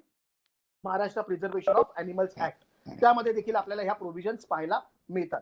आणि त्यानंतर आहे कॅटल साठी एक प्रोव्हिजन आपण केलेली आहे, ऍक्ट केलेला आहे महाराष्ट्रामध्ये, कॅटल्स ऍक्ट जो आहे. मग कॅटल ऍक्ट मध्ये आपण सांगितलेलं आहे की जो जसं आपण मगाशी अर्बन एरिया म्हटलं, म्हणजे मुंबई रिजन आहे किंवा ठाणा रिजन जो मुंबईमध्ये थोडासा पार्ट कव्हर होतो, तर तो रिजन साठी जिथे कॅटल तुम्ही जर तिथे विदाउट लायसन्स होल्ड करत असाल तर दॅट इज अन ऑफेन्स असं तिथे सांगितलेलं आहे. म्हणजे कॅटल जर तुम्हाला पाळायची असेल तर तुम्हाला लायसन्स घेणं कंपल्सरी आहे. आणि मग नंतर आपल्याकडे काही मुंबई म्युन्सिपल कॉर्पोरेशनचे ऍक्ट आहेत, म्हणजे म्युन्सिपल कॉर्पोरेशनचे काही ऍक्ट्स आहेत. तर त्याची जर आपण वेबसाईट वरती व्हिजिट केली तर तिथे आपण ज्यावेळेला रजिस्ट्रेशन करायला जाऊ, आपल्या पेट डॉगचं ज्यावेळेला आपण रजिस्ट्रेशन करायला जाऊ, तर तिथे आपल्याला दिसतं सेक्शन 191 कॅपिटल ए, 191 कॅपिटल बी ए. मग हे सर्व प्रोव्हिजन म्युन्सिपल कॉर्पोरेशन ऍक्ट मध्ये दिलेले आहेत. लायसन्स कंपल्सरी घ्यायचं आहे पेट डॉग साठी, ती प्रोव्हिजन आपल्या मुंबई म्युन्सिपल कॉर्पोरेशन ऍक्ट मध्ये आहे. तो लायसन्सचा नंबर जो आहे तो आपले जे डॉग आहेत पेट डॉग त्यांच्या गळ्याच्या भोवती तो पट्ट्यामध्ये तिथे तो नंबर करायचा आहे. इव्हन जेव्हा आपण स्टरलायझेशन करतो, इम्युनायझेशन करतो, तर तिथे देखील टॅटूज मध्ये त्यांच्या कानावरती तो मार्क जो आहे तो तिथे एम्बॉस करायचा आहे. ह्या सर्व प्रोव्हिजन्स जे आहेत ते आपल्याला काळजीपूर्वक करायचं आहे, कारण मगाशी केशव सरांनी सांगितल्याप्रमाणे राईट्स अँड ड्युटीज आपल्याला पालन करायचं आहे. म्हणून या सर्व प्रोव्हिजनचा आधार करून आपल्याला ह्या राईट्स अँड ड्युटीजचं पालन करायचं आहे. त्यानंतर बरेचसे जजमेंट आहेत, मगाशी सरांनी बऱ्याचशा जजमेंटचा उल्लेख केला. ते सर्व जजमेंट आहेत. कुरेशीची जजमेंट आहे, काऊ स्लॉटर बद्दलची, जलय कस्तुरची जजमेंट आहे, नरेश कुमारची जजमेंट आहे एलिफंट्सची, नंतर मग हँडीक्राफ्टची जजमेंट आहे, आयव्होरी ट्रेडिंगची. या सर्व जजमेंट मध्ये ऑनरेबल सुप्रीम कोर्टाने हे सर्व गोष्टी ज्या आहेत त्या कव्हर केलेल्या आहेत. आपल्याकडे कोकणामध्ये ज्या बुल फायटिंग व्हायच्या, म्हणजे आपण बैलांची झुंज बोलायचो, आणि मग कोकणातला जो प्रकार जो आहे तो गोव्यापर्यंत जाऊन पोहोचला होता. मग गोव्यामध्ये एक केस उभी राहिली होती नायरची, आणि मग ती जी केसमध्ये देखील निर्णय आला होता की हे जे बुल फाईट आहे ते सगळं इलिगल ऍक्टिव्हिटीज आहेत, सेक्शन 11च्या क्रुएल्टी जे आहे त्या तिकडे ऍप्लिकेबल होतात, हे त्या जजमेंटमध्ये देखील सांगितलेलं आहे. आणि आपल्या ठाण्यामधली एक जजमेंट आहे, नवी मुंबईची एक जजमेंट आहे कन्झ्युमर फोरमची, की डॉग्सना आपण लिफ्टमध्ये अलाउड केलं नव्हतं. म्हणजे हाऊसिंग सोसायटी रिलेटेड ज्यावेळेला आपण येतो, मग त्यावेळेला मगाशी केशव सरांनी राईट्स अँड ड्युटीज आपल्याला सांगितलेल्या आहेत. मग राईट्स अँड ड्युटीज मध्ये काय आहे, तर मग प्रत्येक पेट ओनरचा एक अधिकार आहे की मी पेटला ठेवणं हे माझा अधिकार आहे. मग तो अधिकार आहे, त्याच्याबरोबर तुम्हाला ड्युटी ही कास्ट झालेली आहे. आणि मग ती ड्युटी कोणती, की मग तुमच्या अधिकारामुळे दुसऱ्यांना न्यूसन्स होऊ नये. पण न्यूसन्स हा प्रकार जो आहे हा आयपीसी मध्ये देखील कव्हर केलेला आहे, तो आपल्याला 133 प्रमाणे पण कव्हर केलेला आहे सीआरपीसी मध्ये. मग तो न्यूसन्स होऊ नये ह्याची काळजी देखील आपण घेतली पाहिजे. मग ती जर आपण जजमेंट वाचली, कन्झ्युमर फोरमची, ठाणे डिस्ट्रिक्ट कन्झ्युमर फोरमची जर जजमेंट वाचली आपण, तर त्यामध्ये पुरेपूर कव्हर केलेला आहे की लिफ्टमध्ये डॉग्सना घेऊन जाण्याचा अधिकार जो आहे तो तुम्हाला आहे. पण तिथे तुम्ही हे पाहायचं आहे की त्यावेळेला दुसरा कुठला तरी आतमध्ये मेंबर नसावा. म्हणजे तो चावेल नाही चावेल याची शाश्वती कोण घेऊ शकत नाही, तर तो नसावा ह्याची आपण काळजी घ्यायची आहे. किंवा अशा वेळेला एक ठराविक वेळेला आपण त्याला गार्डन पार्क्स मध्ये न्यायचं आहे की ज्या वेळेला तिकडे चिल्ड्रन किंवा ओल्ड एज लोक नसतील, आणि त्याच्याबरोबर आपण अकंपनिमेंट करायचं आहे. मग पू बॅग्स कॅरी करून ते क्लीन करायचं असेल, जर युरिनेट किंवा त्यांनी पू केलेलं असेल तर मग ते आपल्याला क्लीन करायचं आहे, कारण दुसऱ्यांना त्याच्याबद्दल न्यूसन्स होऊ नये म्हणून. मग या सर्व गोष्टींचा जो पुरेपूर वापर करून ती जजमेंटमध्ये सर्व जजमेंट दिलेली आहे की तुम्ही पेट ओनर्स जे आहे ते लिफ्टचा वापर करू शकता, सोसायटीमध्ये जे काही फॅसिलिटीज आहेत त्याचा वापर करू शकता, दुसऱ्यांना त्रास न देता त्याचा आपण वापर करू शकतो. आपण 12:30चा टाइम ठेवला होता. इन शॉर्ट मध्ये आपण शेवटला एवढंच कव्हर करू की मगाशी कॉन्स्टिट्यूशन मध्ये जो फ्रेटर्निटीचा कन्सेप्ट सांगितला होता, बंधू भावनांचा जो कन्सेप्ट सांगितला होता, आणि आर्टिकल 51 कॅपिटल ए मध्ये जो ई पार्ट मध्ये प्रमोट हार्मोनी आणि स्पिरिट ऑफ कॉमन ब्रदरहुड ते जे सांगितलं होतं, त्या दृष्टिकोनातून आपण हे सर्व लेजिस्लेचर पाहायचा प्रयत्न केला. आणि त्याच दृष्टिकोनातून हाऊसिंग सोसायटी असो किंवा अपार्टमेंट असो त्याचा आपण पुरेपूर पालन करून संविधानिक तत्वाच्या बेसिसवरती हे सर्व गोष्टी ज्या आहेत त्या पाहण्याचा प्रयत्न करायचा आहे. ह्यानंतर ज्यांचे काही प्रश्न उत्तर असतील, आपण 12:30 टाइम ऑलरेडी एक्सीड केलेला आहे. फक्त एकच रिक्वेस्ट आहे की महाराष्ट्र स्टेट फेडरेशन असं त्या ईमेल आयडीचं नाव आहे, Maharashtra state federation @gmail.com, Maharashtra state federation @gmail.com. ह्या ईमेल आयडी वरती तुम्ही तुमचे प्रश्न जे आहेत ते पाठवू शकता. काही तुम्हाला लिगल अडचणी असतील त्या देखील तुम्ही पाठवू शकता. सर्व प्रश्नांचं निरसन करणार आहोत आम्ही, आणि जसा आम्हाला वेळ मिळेल तसे आम्ही तुम्हाला त्याच्यामध्ये उत्तरं तुमची जी आहेत ती आम्ही पाठवत जाऊ. फक्त या ईमेल ऍड्रेस वरती maharashtrastatefederation@gmail.com या ईमेल ऍड्रेस वरती तुम्ही तुमच्या क्वेरीज ज्या आहेत त्या पाठवू शकता. मी चौधरी साहेबांना विनंती करतो की त्यांनी हा विषय पुढे आता कन्क्लूड करावा. धन्यवाद साहेब. आणि आपण एक सुंदर मार्गदर्शन दिलेलं आहेच, आणि महाराष्ट्र स्टेट फेडरेशनचे तुम्ही तज्ज्ञ संचालक असल्यामुळे स्वतःहून पुढाकार घेऊन हा कार्यक्रम आयोजित केला, त्याबद्दल तुमचं धन्यवाद सर. आणि सरांनी सांगितल्याप्रमाणेच आपल्याला जे प्रश्नोत्तर आहे ते तुम्ही महाराष्ट्र स्टेट gmail.com किंवा महाराष्ट्र स्टेट फेडरेशन gmail.com या ईमेल आय डीवर आपण प्रश्न टाकावेत. आपल्याला सर्व प्रश्नांचे निरसन करण्याचा आणि उत्तर देण्याचा आम्ही प्रयत्न करू. यानंतर पटवर्धन साहेब जर जॉईन असतील, हॅलो, पटवर्धन साहेब जर जॉईन असतील तर त्यांनी जरा, मला वाटतं पटवर्धन साहेब नाही आहेत. भास्कर म्हात्रे साहेब, हा बोला बोला. हो म्हात्रे साहेब, आपण आता आभाराचं हे करावं, आणि तुम्हाला विनंती करतो की आपला कार्यक्रम हे करावा. धन्यवाद. नमस्कार.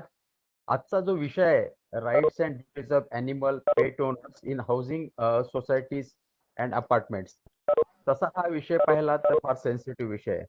ज्यावेळेस ह्या विषयाबद्दल आम्ही चर्चा केली तर खरोखरच सेन्सिटिव्ह विषय आहे, आणि ह्या विषयावर कार्यशाळा आयोजित करणं आणि ज्याने ते सुचवलं ते professor Keshav Tiwari sir of Asmita college of law ह्याने ऍक्च्युली ते सुचवलं की ह्या विषयावर एक कार्यशाळा आयोजित केले पाहिजे.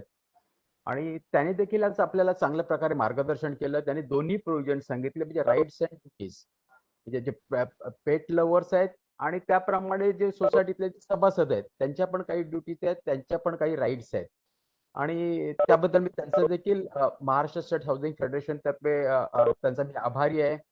हा जो विषय ज्यावेळेस आम्ही चर्चेला गेला आमच्या समोर, त्यावेळेस ह्या विषयाचं डीप स्टडी करणं हे फार मोठं कर्तव्य होतं. आणि तो स्टडी करण्यासाठी जे आपल्या ॲनिमल हॉस्पिटल्स आहे परेलला, तिकडे ज्ञानेश्वर डोंगरे, शिरीष कुलकर्णी आणि आमचे ॲडव्होकेट परब ह्याने तिथे जाऊन त्या हॉस्पिटलमध्ये जाऊन पेट बद्दल संपूर्ण स्टडी केलेला आहे. म्हणजे एखाद्या विषयावर जे लेक्चर देणं त्याचं होमवर्कची त्याची फार गरज असते. आणि हे जे ज्ञानेश्वर डोंगरे साहेब त्यांनी हे अरेंज केलं होतं, आणि त्या ॲनिमल्स हॉस्पिटलमध्ये जाऊन प्रत्येक डिपार्टमेंटचा स्टडी केलेला आहे, त्या डिपार्टमेंटमध्ये काय चालतं. आणि त्यामुळेच आज आमचे ॲडव्होकेट परब साहेब त्यांनी कायद्याचे काही प्रोव्हिजन सांगितले. त्यानंतर म्हणजे तुमच्या सोसायटीमध्ये सभासदांनी काय काळजी घ्यायला पाहिजे, किंवा जे पेट ॲनिमल्स आहेत, पेट लव्हर्स आहेत, त्यांनी काय काळजी घ्यायला पाहिजे ते सुद्धा चांगल्या प्रकारे सांगितलं. त्यामुळे ॲडव्होकेट परब साहेबांचं पण मी फार आभारी आहे. आणि त्याचप्रमाणे ठाणा फेडरेशन त्यांचा फार आभारी आहे की त्यांनी आज आपले टेक्निकल साईड चांगल्या प्रकारे सांभाळले. त्यामुळे मी ठाणा फेडरेशनचं देखील महाराष्ट्र स्टेट हाऊसिंग फेडरेशन तर्फे फार आभारी आहे. तसेच आपले श्रोते नसतील तर लेक्चर कोणाला द्यायचं. म्हणजे आजचे जे पार्टिसिपंट्स आहेत फार चांगले पार्टिसिपंट आजच्या ह्या आपल्या कार्यशाळेत आज उपस्थित आहेत. त्यामुळे त्या सगळ्या श्रोत्यांचं देखील मी फार आभारी आहे. म्हणजे महाराष्ट्र स्टेट हाऊसिंग फेडरेशन तर्फे मी त्यांचा फार आभारी आहे. आणि हे सगळं करून मी आजचा हा प्रोग्राम आजची कार्यशाळा वर्कशॉप संपल्याचं मी जाहीर करतो. धन्यवाद सर. सर्वांना परत एकदा मी आठवण करून देतो की आपले काही जे प्रश्न असतील तर महाराष्ट्र स्टेट फेडरेशनच्या ईमेल आय डीवर पाठवावेत. आपल्याला सर्व प्रश्नांची उत्तरं दिली जातील. आणि आजची सभा संपली असं मी जाहीर करतो. धन्यवाद.